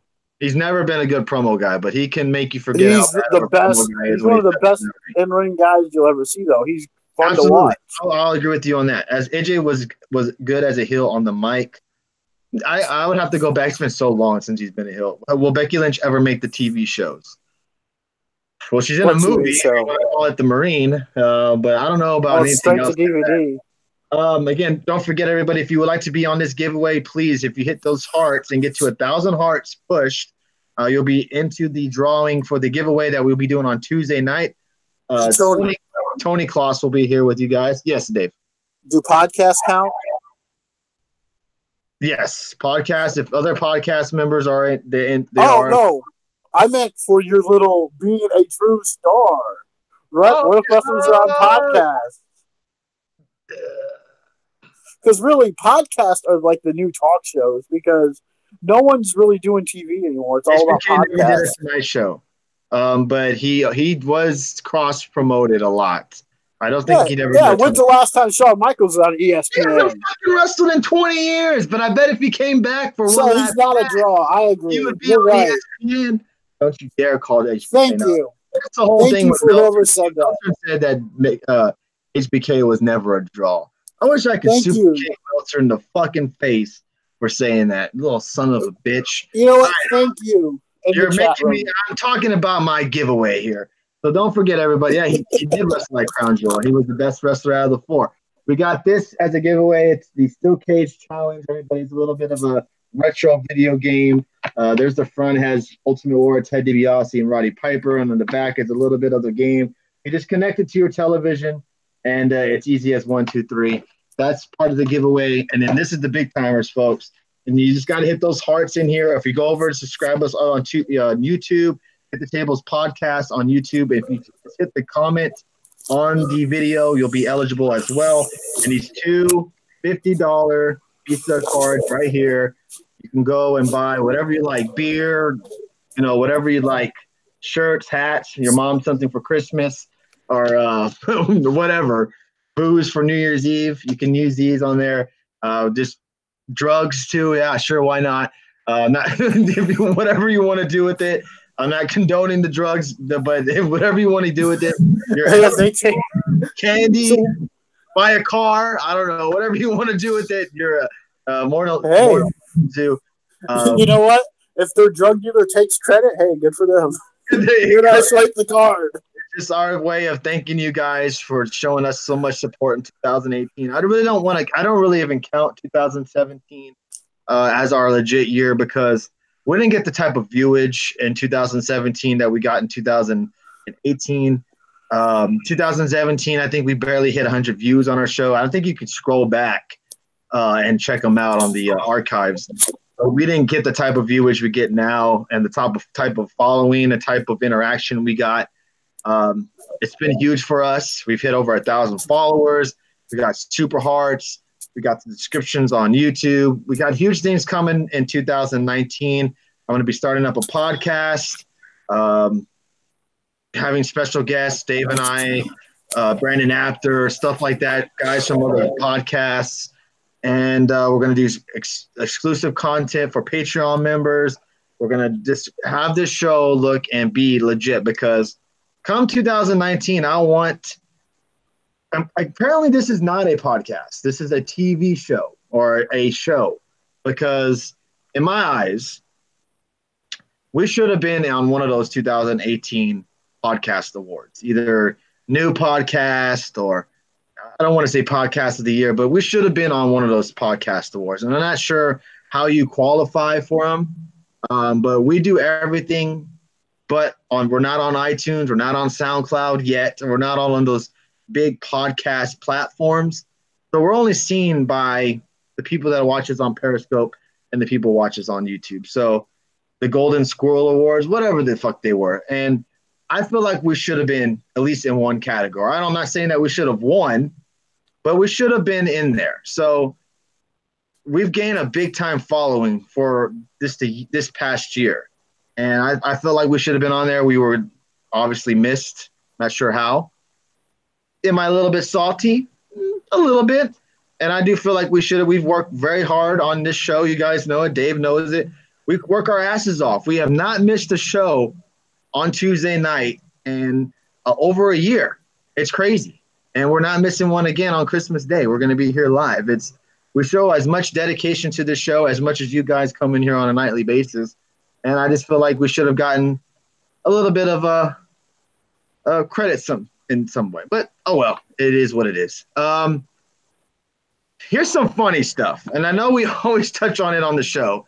AJ Styles talking about why he doesn't wear a cup to the ring, because we're always wondering why, since he's been hitting the ball so many times, why doesn't he just wear a cup to the ring and prevent all that shit from happening? He basically said that he doesn't like wearing a cup because it gets in the way, getting up, and, it was just in the way. If I wore it now and I did a splash and miss, how would that feel? It would hurt. So, yeah, it would just be uncomfortable. So I know a lot of people are like, why didn't he just wear a fucking cup when he takes on Nakamura or Daniel Bryan? Well, there you go, everybody. He finally mentioned why he doesn't.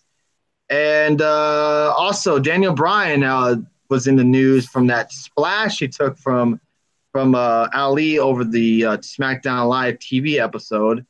Ali was heard apologizing to Daniel Bryan immediately after the splash and was said to be hugely apologetic to Bryan backstage.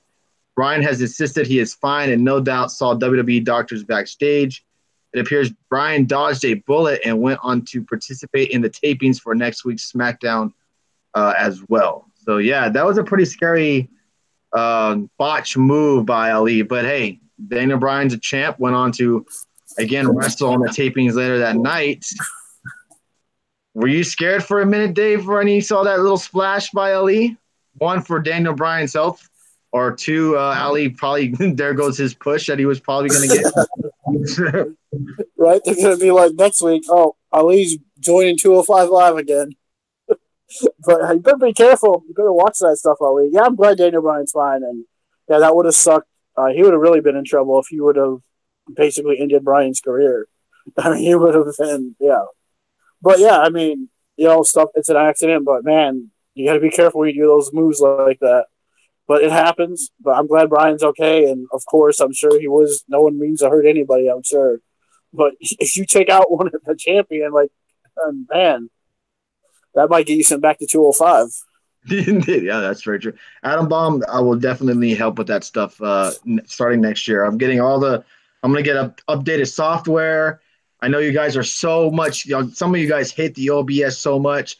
I'm going to buy a new camera so I don't come in all fuzzy. It's going to be a new and improved, at least by August of 2019, this show should be totally different. Hey, we should ask these guys something like, okay, if we did audio, would they download it and listen to it? Yeah, I feel like if we did an audio version of the show and we cut it down to a specific hour or 45 minutes, I think people would listen. I think sometimes with these shows that we do on Saturdays and sometimes Tuesdays, we don't have a certain time limit, that we just kind of just go off base and we talk sometimes hours and hours. We sometimes stay on a certain subject for too long. And it's mostly my fault. Being the host, I should, get us going, keep us moving on the fly. And that's what I want to keep trying to do with you guys. I too many times I see in the chat room, we're touching on this too long. Let's move on, blah, blah, blah. And I feel like it's more my fault than Dave or Alex, is because I can just tell us, let's move on. Like that, and we're working on it, I promise. Brock Lesnar, everybody, is scheduled to be on the final Raw before Royal Rumble. Fans of Brock Lesnar will be pleased to know he is scheduled to appear on the January 21st episode of WWE Raw. That is the week before Royal Rumble, where Lesnar is scheduled to take on Braun Strowman. At this point, Dave, do you give a shit about Braun Strowman taking on Brock Lesnar? No, but I'm sure Brock Lesnar will draw some viewers in, though. But, yeah, I don't care about Braun and Brock again because we've seen it. I mean, honestly, I don't care about this match at all. Damn. I'm more interested in Becky and Asuka. Okay, all right, appreciate that, Adam. Thank you, appreciate that, BJ. Wait, he's not on 205 Live? Thought he is on both the main roster and DX. After I think Tuesday night, they officially announced him that he's a official member of the SmackDown Live. I'm not sure if he's going back and forth because I did mention on Tuesday night that it would be pretty cool if they started doing this and maybe he wins the title and then you can maybe see guys from 205 Live have matches on SmackDown Live. So we'll see. Remember we touched on it, I think last week, right, Dave, about 205 Live not really necessarily having a future right now. They don't know what the future has in hands for 205 Live in 2019. So maybe that's a way of getting. We don't know. It's going to be very. The only thing we know about 205 Live is they said this is. I think it's from the Gospel, Meltzer's Gospel. So they said they don't know what the future holds for 205 Live right now. 205 Live at the moment. So whether it'll get moved back somewhere else, or it'll go back to being after SmackDown, or get moved to Orlando and just be done with completely. I mean, because if NXT ends up going to Fox, I mean, there's going to be a lacking of content on the network. Yeah, that's going to be interesting to see what they do by this time next year. So we should take it as the undisputed truth. 205 sucks. Oh, Red Sox fan, you need to watch your mouth. It's a high spot. How are you going to call it a high spot festival when it's – I'm not trying to compare it to New Japan, but some New Japan matches are just as – oh, my God. We got Alex in the show. Mr. Alex is making a cameo appearance. How are you doing tonight, Alex? Thank you for joining. Oh, yeah, the beard. Yeah, everybody's been talking about my beard. Yeah, it's Christmas time. Had to clean up a little bit. You know what I mean? All these 205 Live is trash comments in here. You know, for that architect, I'm going to have to do this. I hope you guys there you go. Boom. We got the Christmas lights going. Just wanted to drop by and say hi. Should be a great show. Miss you all. Thanks, Alex. Appreciate you coming in here. Hopefully you'll be back, maybe not next weekend, but the weekend after. Have a good Christmas. Yeah, everybody, don't forget that we will be live next weekend, the weekend before the new year, with our end of the year awards. Yeah, a lot of flashed their butt. Just remember that. Yeah. We got our end of the year awards. We have wrestler of the year in our eyes, male and female, match of the year, pay-per-view of the year, potential 2019 star. Just a lot of awards that we will be giving out next weekend. So I hope you guys can join us because we're very curious to see what you guys have in your eyes as the best match of the year, best pay-per-view. No, that WWE only. Well, pay-per-views probably, but not. No, if you think this guy killed it in. To be honest with you, if Dave or Alex said I have Cody as my wrestler of the year, I couldn't disagree with you guys because he's had one hell of a 2018. But pay-per-views probably. Matches of the year, no. It's for whatever organization. New Japan, ROH, Impact, whatever you thought was your favorite match. This is your opinion. Who cares what fucking Meltzer has to say? Can we pick the Rollins Gauntlet match performance? Why? Wasn't that the one when he went like an hour? And still lost? He won, didn't he? Beat Ziggler? I thought he lost the you're talking about Iron Man match? Was it the Iron Man or the Gauntlet? I can't remember. He had a Gauntlet match on Raw, but after an hour, didn't he lose anyway? I can't remember. It's been that long. I don't hate Dave Meltzer. I just feel like he's just – I don't like him. He's a very pro New Japan mark where they can do no wrong is all. I don't feel like he's very fair when he criticizes New Japan towards other companies. That's all. I just don't like what he did when Bruno thing. I don't like how he did that. That's true. No Gauntlet match on Raw. He lost eventually, but beat Cena and Reigns and had a great performance. I think he lost to Strowman. DX said. Okay, yeah. Rollins has some amazing matches on Raw. But man, matches of the year. There's been some good ones. Also, it could be for the moment of the year, right? Yeah, moment of the year. I already have my female wrestler of the year. So it's gonna be fun. Let's see what else. Alexa Bliss, right, Tony? Alexa Bliss. All right, Mark Haskins. I don't know much about him, but I'm sure a lot of you guys in the chat room do. But Mark Haskins recently just signed with ROH. Everybody knows that ROH has a big gap to fill, losing Hangman Page, Cody Rhodes, and the Young Bucks. So they went out and signed some pretty big independent signings. They got Brody King, PCO, Bandito, who Red Sox fan mentioned in the chat room, and also Mark Haskins. Haskins is the latest in a number of recent signings, which include PCO, Brody King, and Bandito, that the company has signed to increase their roster following the recent departure of the Elite. Haskins is known internationally and has worked for Total Nonstop Action Wrestling, as well as his appearances in Progress, Revolution Pro, Dragon Gate, Smash Wrestling, Pro Wrestling Guerrilla, Over the Top Wrestling, and International Pro Wrestling in the United Kingdom. I know you don't know much about him, Dave, but do you think ROH needs to go out and sign some of these big guys to clear the void of the Elite leaving ROH? Yeah, do we know who this Mark Haskins guy was in Impact? I do not know. No, it doesn't say. I'm trying to see. Let's see if anybody comment. Nobody said anything about him yet, but I do know. Thank you, Broadcast, for sharing that on Twitter. Appreciate that. But I know Red Sox fan and has told me that he's someone to look out for. Yeah, but I agree because they've lost a lot of talent over the past year. I mean, they lost Punishment, Dijak.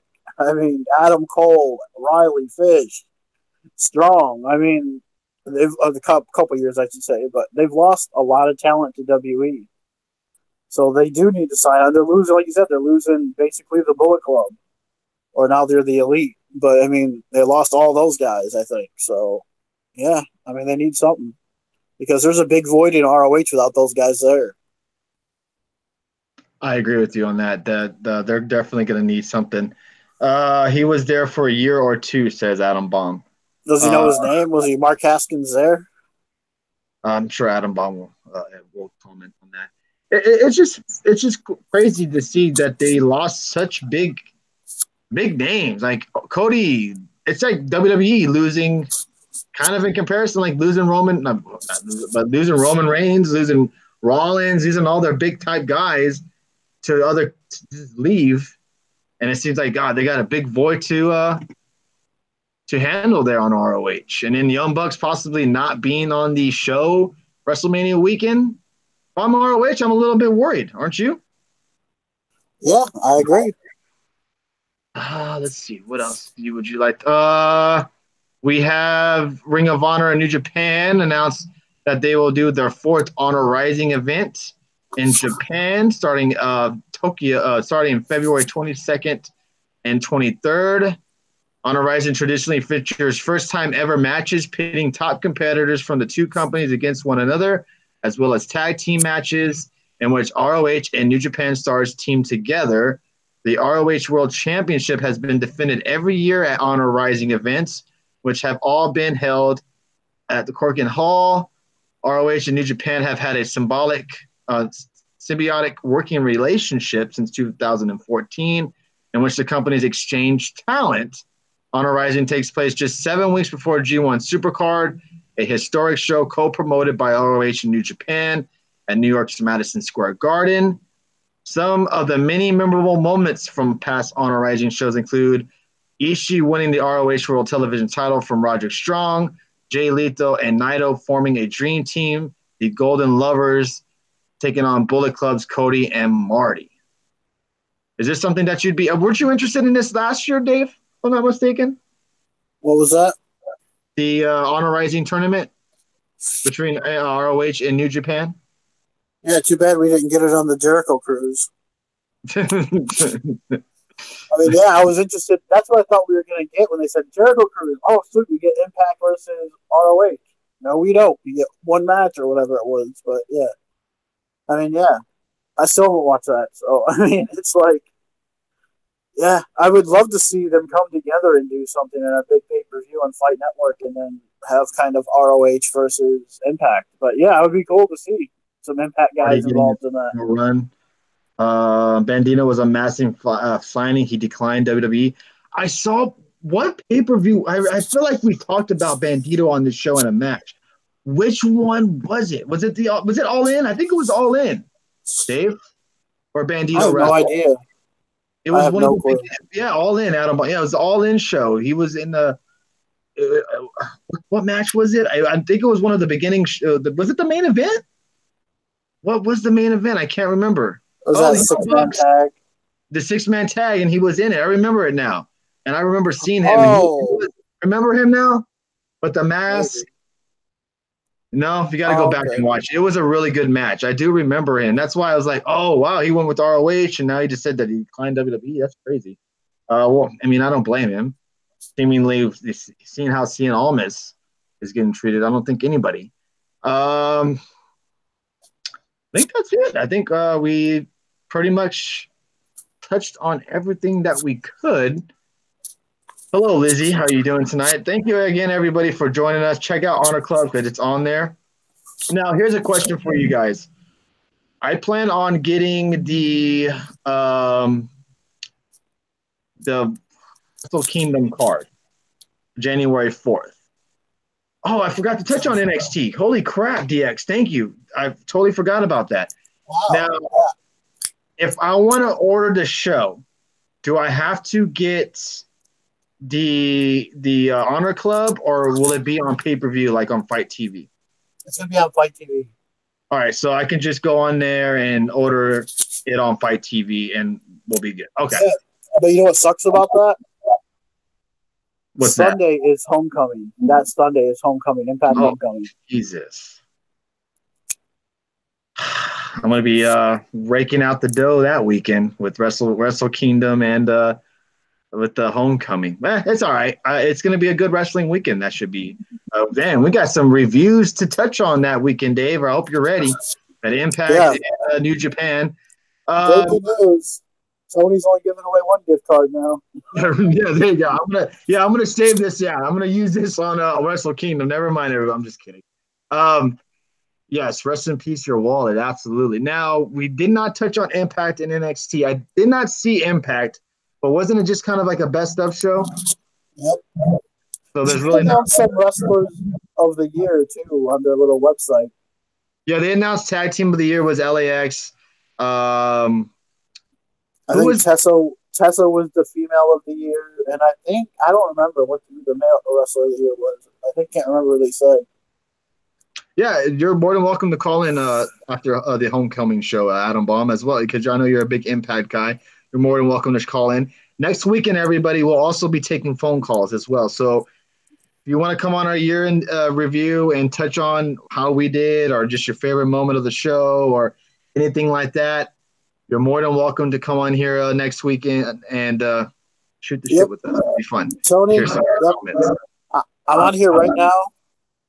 January 4th is Wrestle Kingdom on the Fight app, and then January 6th is Impact Wrestling. Okay, there you go. I'm ready for it. $35 for Wrestle Kingdom. New Japan level match quality storytelling, says Red Sox fan. Do you agree with that? For Impact? No, WWE don't match New Japan level match quality storytelling. Well, I think it depends, but yeah, I would agree with like match level, yes. But I mean, if you're comparing it to like English fans who don't understand a lot what's going on over there because there's a language barrier there, so I can understand when some people say it the other way too. You know, which this is funny right here. I'm looking at the pricing. Wrestle Kingdom is $35. Homecoming is $40. What the fuck, TNA? I mean, what the hell, Impact? How is Homecoming more than Wrestle Kingdom? But you tell me, Dave. Wrestle Kingdom's like 10 hours long. Channel. Don't forget, they need to make as much money as they can with this move. Yeah, that's funny. Holy shit! Our library of purchased episodes is a lot. Even old time, I can't disagree with you. Some of the storytelling that New Japan does is pretty high class, and they do it on every level with the press conferences, like the stuff with Jericho and Idol that they're doing. It's absolutely fantastic. I cannot. Oh, I agree. I think that is some good stuff where you have them going back and forth, him throwing the belt at him, he's telling him he's gonna fuck him up. all that stuff is great storytelling, stuff that WWE does not do often. And when they do it, it's done so well that you get so pissed off that they don't do it on a regular basis. Because WWE, when they want to, they can give us a really damn good storyline, a really good feud going into shows. Like this, for an example, and I know this is probably thrown down also a lot. Daniel Bryan, Triple H, that whole storyline, that storytelling, the feud, the end game was beautiful. It was so beautiful played out that it couldn't have gone any better.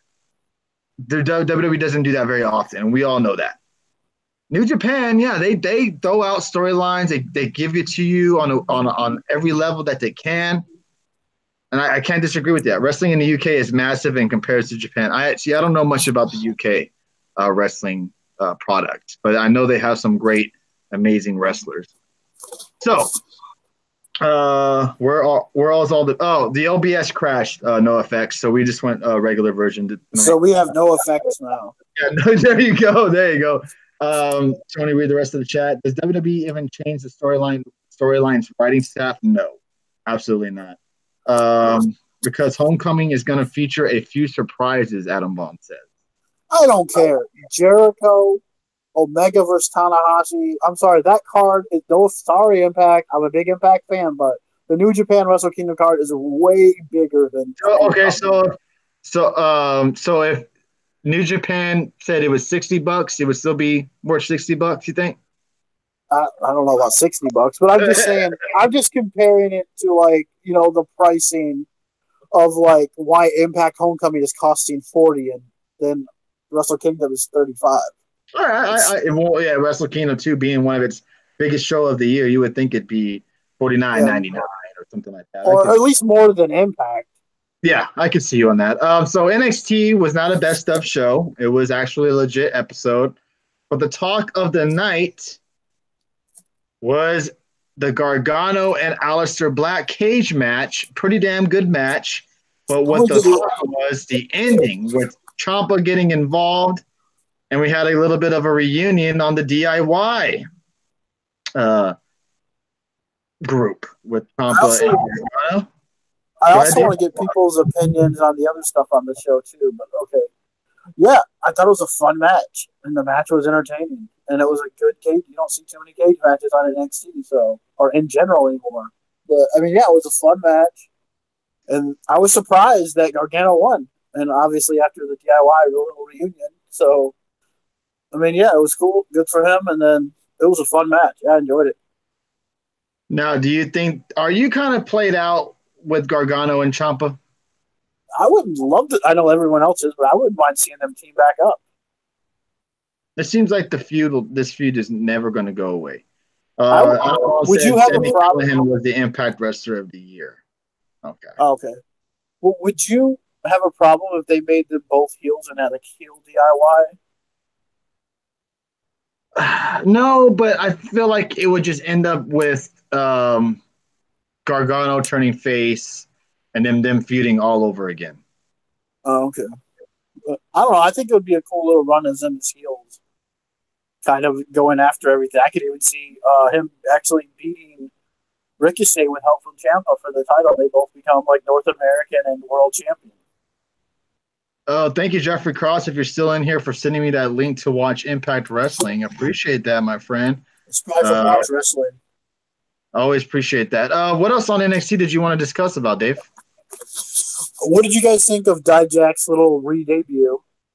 He looked good, was against a jobber. And I want to know what people thought of one of their faces, their first match with Io Shirai and Dakota Kai versus the two other horsewomen.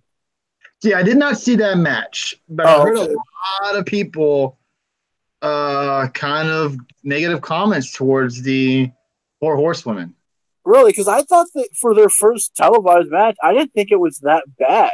I mean, I thought they actually looked better than Ronda. They didn't kill nobody or throw someone out like a rag doll, like Ronda likes to do. But I thought they lost the match, which they should, But I mean, I thought they didn't look too bad in the ring for being one of their first televised matches that I know of. So I didn't think they looked really that bad out there. I would have to WWE is high on Duke. That's the one dating. Okay, Duke. No. It's what is her name? I can't think of her name, but Schaefer or not Schaefer, something like that. But yeah, it's the other one who's married to Strong. Jessamine Duke and Marina Schaefer. Yeah, okay, there you go. It's Maria Schaefer. I guess I was right then. Okay, yeah. Jessamine Duke. Yeah, but I thought they both looked okay out there. I mean, they didn't look great, which they shouldn't look great this early. But I mean, I thought they held their own. They didn't do too bad out there. So, I mean, it was cool to see Io Shirai out there. And it was a kind of a weak tag match, but you know what? I didn't think it was that bad, and I thought they did pretty good. And the moonsault, it could have been heavily edited.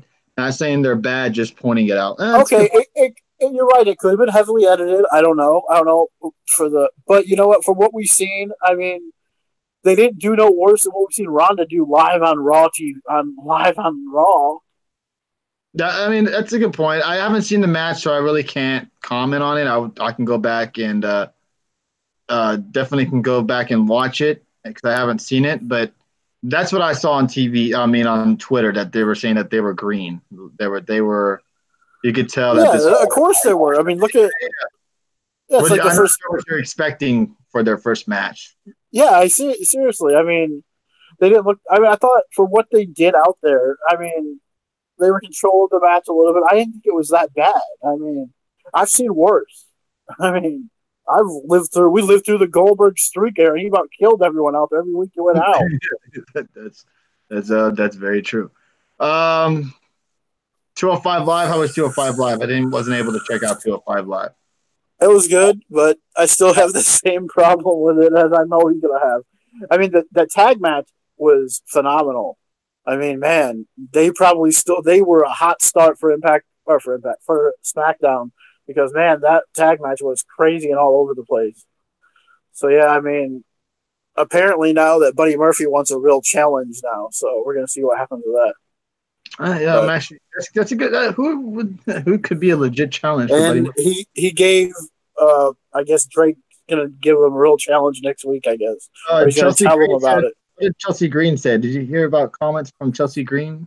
Red Sox fans said Chelsea Green had some interesting comments. No, I did not. About what? I'm not sure. I'm sure he'll say it in the chat room. Leo Rush? I wish, man. How did Leo Rush do on 205 Live? I know he had a match. He beat a jobber.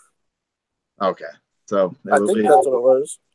It was just your basic 205 Live match then? Those first two matches are usually the first one was okay. I can't remember what the first match was. It was it was Atami versus Noam Dar, and Atami won, of course.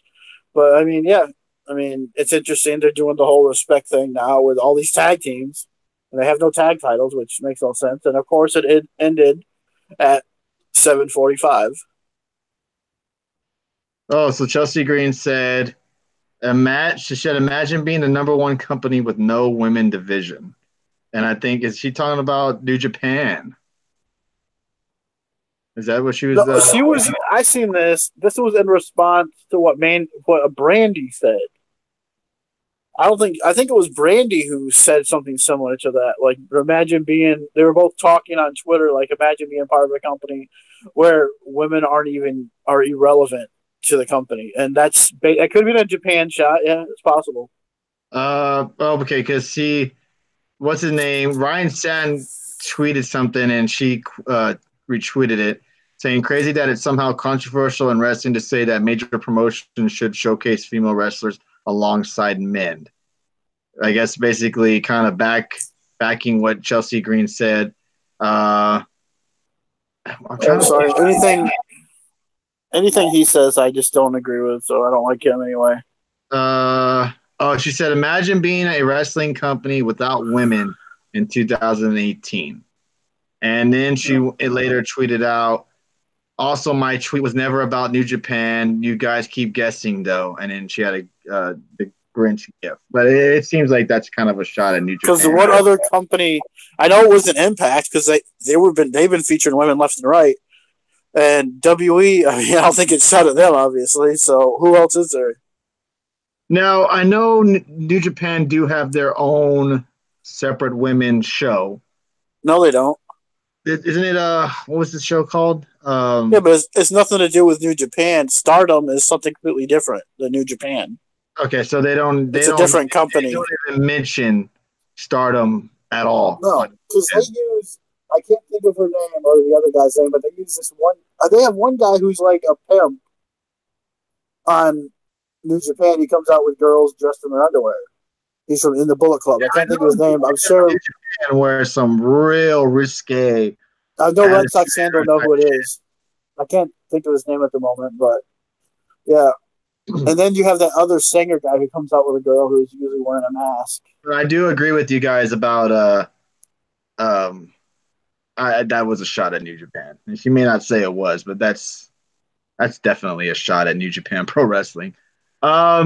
Is there anything else you guys y'all would like to talk about before we end tonight's show? We went live for quite some time. We already went live for over an hour on here, and then I think went like 30 minutes or so on the others before OBS started acting up. If OBS is acting up again on Tuesday night, we'll probably be back flipping right back to the regular version. Such because I played this theme song at the beginning of the show. But not going to be able to play that to end the show tonight, unfortunately, everybody. I apologize for that. Appreciate that, Lizzie. Thank you. Not sure what else there is to talk about on wrestling-related news. We touched on Raw. We touched on SmackDown Live. How about something non-wrestling? They both got married. Not to each other, yes. They both got married. Who's that? Leo Rush and Sarah Logan. They both got married. Yeah, Sarah Logan got married to Roe. Yeah, and Leo Rush got married to his sweetheart of however long they've been together. So we could do some non-wrestling related. For tying the knot, everybody. Can we talk about why HBK sucks or why Eddie Guerrero is better? Watch your mouth, all right? Of course Eddie Guerrero's better. What?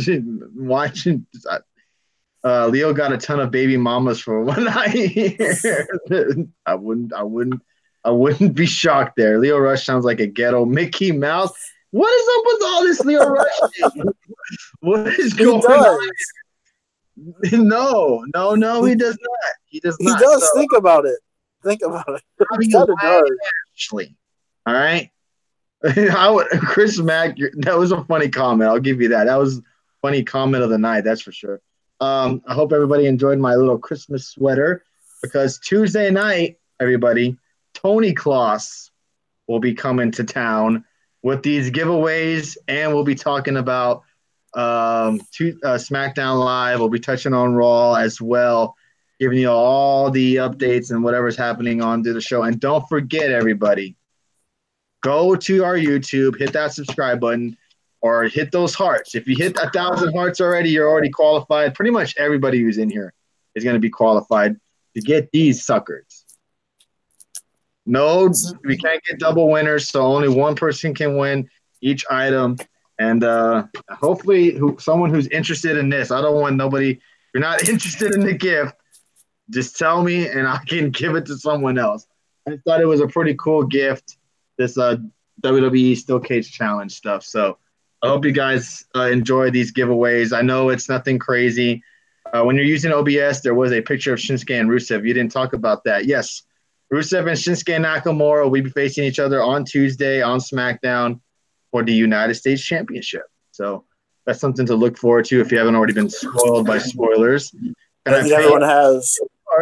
You rather see Becky Lynch in a bra and panties match with Lana or regular Becky and Ronda match? Oh my god! Because if what kind of question is that? Right, it's like that's attitude era question. Ronda and Becky, you'd be like, oh well, what the hell's wrong with you? You won't want to see them, and it's a win or lose answer on that. So win lose answer. So I'd rather just pass on that. Appreciate the interaction. Yeah, that's definitely a loyalty. Definitely. If you want to see Lana in her underwear, just watch Total Divas. I'm pretty sure she's on there in that a lot. Right, exactly. Or you want to see Lana half naked? There's this video of her showing her ass. I think yesterday or something. So there you go. You can check that out. So Definitely, please, if you haven't already, check out our YouTube. Subscribe to us there. Huge things coming for 2019. We got shirts coming out, everybody. Already talking to somebody about shirts to happen in late in 2019, about like February, before WrestleMania. That's for sure. Shirts, like I said, podcasts, upgraded software, everything. We're becoming big. We're not hopefully. I'm hopefully going to be my garage at the moment right now is going to be hopefully revamped into what we call a podcast room. So hopefully by not somewhere in 2019, probably a year or two from now, we'll have that up and running. But we have some stuff in the future for this show. And we do hope everybody can join along on the ride because you've already done it in 2018. 2019 is going to be one hell of a year for everyone. And we do hope everybody can join us on that ride.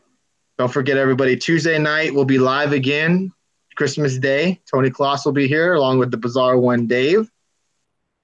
It's going to be fun. I'll be on. I'll probably show up on Periscope to do a quick Merry Christmas video for everybody. But we gotta get this, Tony. Tony, you gotta give us a Christmas video. A Christmas video? Yeah, we want to see unpackaging. Come on, you've been giving us the cards unwrapping. You got to go live on Periscope as you open your presents. Yeah, let me do that. Do you guys want me to open these tonight after the show? I can open these cards after the show tonight, or I can wait till do it tomorrow. I was actually thinking about doing it tomorrow. I can open these packs tonight if you guys are interested in it. But just tell me in the chat. But yeah, I think that's gonna pretty much wrap up the show tonight. Do it tomorrow. Okay, I'll do it tomorrow. Yeah, I'll do it tonight. It's kind of late already. Midnight on the East Coast. I'll do it tomorrow in the afternoonish time. Dave, anything else, guys, you want to say before back Tuesday night? I want to know, this is non-wrestling related. What is everyone's favorite Christmas? We were going to do a top 3 Christmas movies, but I just want to know what everyone's favorite Christmas movie to watch is right now, or what they're going to watch in the next couple days. Okay, what's your favorite one, Dave? Probably Christmas Vacation is probably my favorite. I've already watched it twice this month. Christmas Vacation is good. I like Elf. Adam Boy puts Die Hard. Christmas Story is really good. That's one. I remember watching that as a kid growing up all the time with my dad. That was my dad's favorite Christmas movie with the lamp and all that. It's just a lot of good memories watching that movie. Yeah, but if you want a good laugh, definitely check out Christmas Vacation. Die Hard isn't a Christmas movie, says Jeffrey Cross. It's not. But you know what else is considered a Christmas movie? A couple of them. But I'll give you one that Batman Returns. That's considered a Christmas movie. Okay. Because it's done around Christmas time, and Danny DeVito was great in that movie. And also a movie that's done around Christmas time that I was watching last night, Grumpy Old Men. The first one. That's a funny one. Interesting. I had no Home Alone. Yeah, Home Alone. Yeah, why are we missing Home Alone? That's another good one as well. All good Christmas movies. Definitely check them out if you have time. How do you miss the classics though? Too, I like those too, like Rudolph and Frosty, stuff like that. That's very true. There's a lot of oldies and goodies with Christmas movies. So definitely check them out. If we don't touch base before Tuesday, we hope everybody has a happy holiday, has a Merry Christmas. We hope everybody has a great time with their family or friends or whoever. We do hope everybody has a great Christmas or just whatever you guys celebrate. We do hope everybody has a great couple of days with their family or loved ones. We do appreciate. So did I say happy? I'm sorry, happy holiday. In all seriousness, I'll probably watch It's a Wonderful Life. That's a good one too. Yeah, me too. I'm going to get roped into that. A lot of great Christmas movies, but just remember, everybody, what Christmas is all about. Spending time with your loved ones, not about gifts and stuff like that, because a little bit. But, spending time with your loved ones and all that, because growing up goes by fast, and, there's not so many Christmases left with a lot of these people that you know and spend time with. So don't take it for granted. Enjoy your Christmas holiday. Hopefully everybody doesn't have to work. I unfortunately have to work Christmas Eve, but thank God I'm off Christmas Day. So who's your boss, Ebenezer? Yeah, that's the price of working at a postal service, man. You got to Oh work. yeah, I bet you guys deliver a lot of packages. Yeah. So Tony, in a way, you're kind of like Santa Claus. Yeah, a little bit. I just tell people what to do. I don't actually, do all the hard work that they do.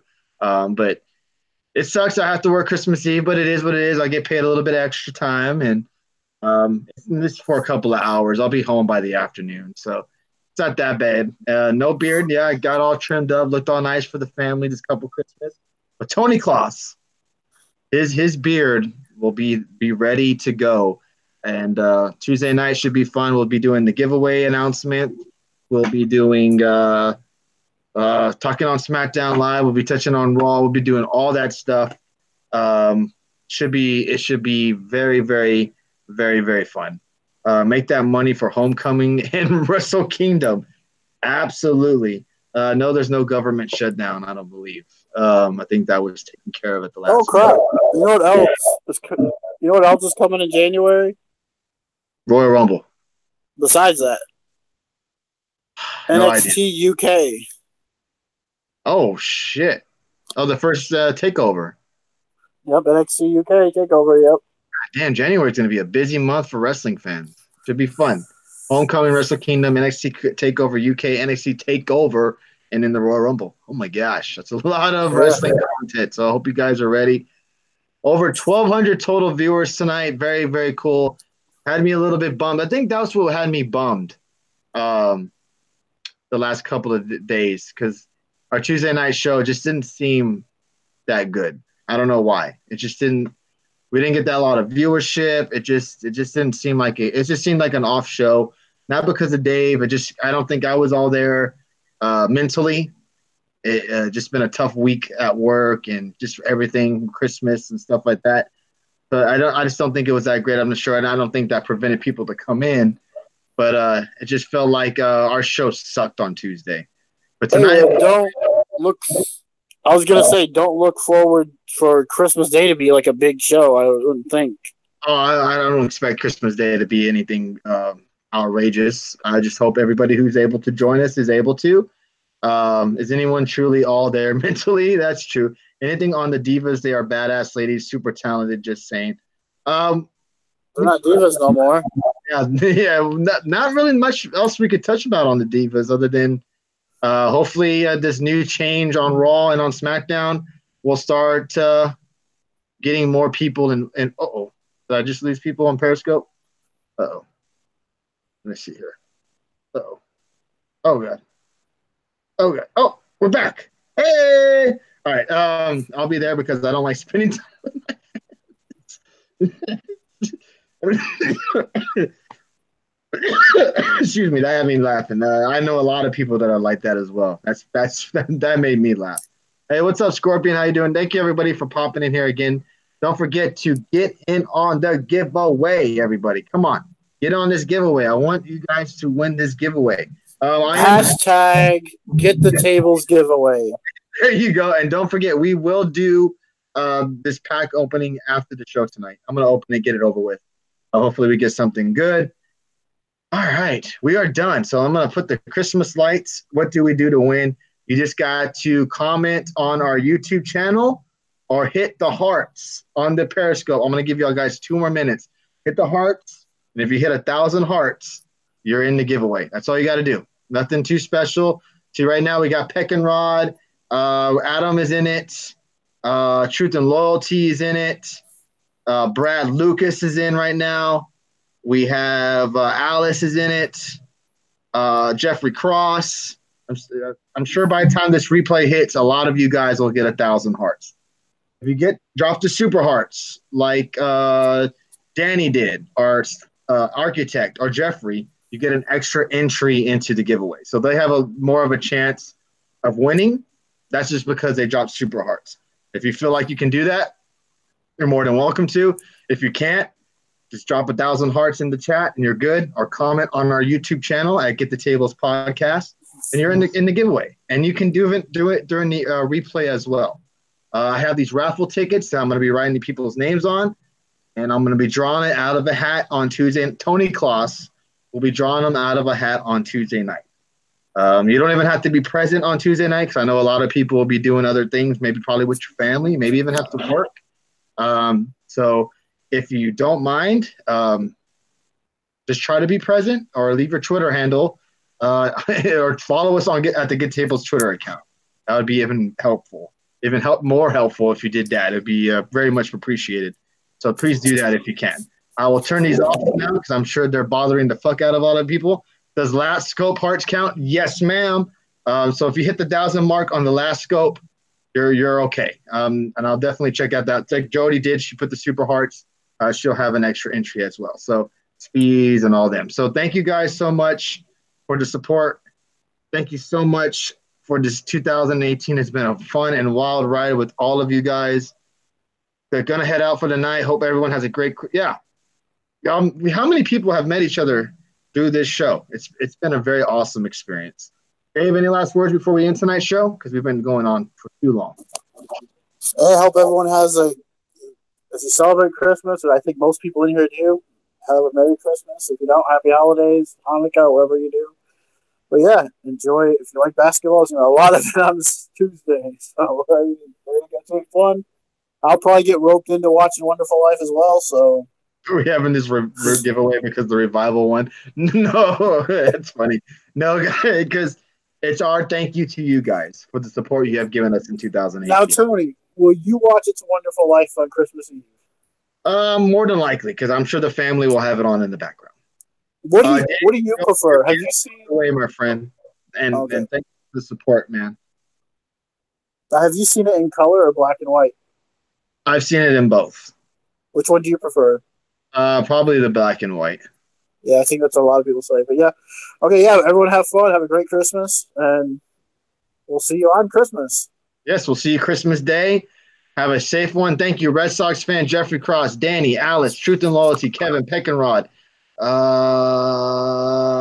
Primal Work One. Who is this right here? We got Ever WRS, Michael Johnson, Ted, Jody Mania, Bobarooski, Speeds, Alistair Fiend, Jeffrey Cross, Danny, everyone who dropped the super hearts, everybody who come in here on a weekly basis and shows us support. Adam Awesome, thank you guys so freaking much. Air hug. You guys have a great rest of your weekend because we'll be back with you on Tuesday night. Have a great Christmas. We'll be back with you on Monday. I'll probably come on here Monday and wish you guys a Merry Christmas. And probably immediately right after that, I'm going to be opening these basketball courts. So hope everybody will join me on that and have some fun. Maybe I'll pick something else good. We'll see. Have a good one, everybody. Peace out, and we will see you Tuesday night. Thank you, everybody.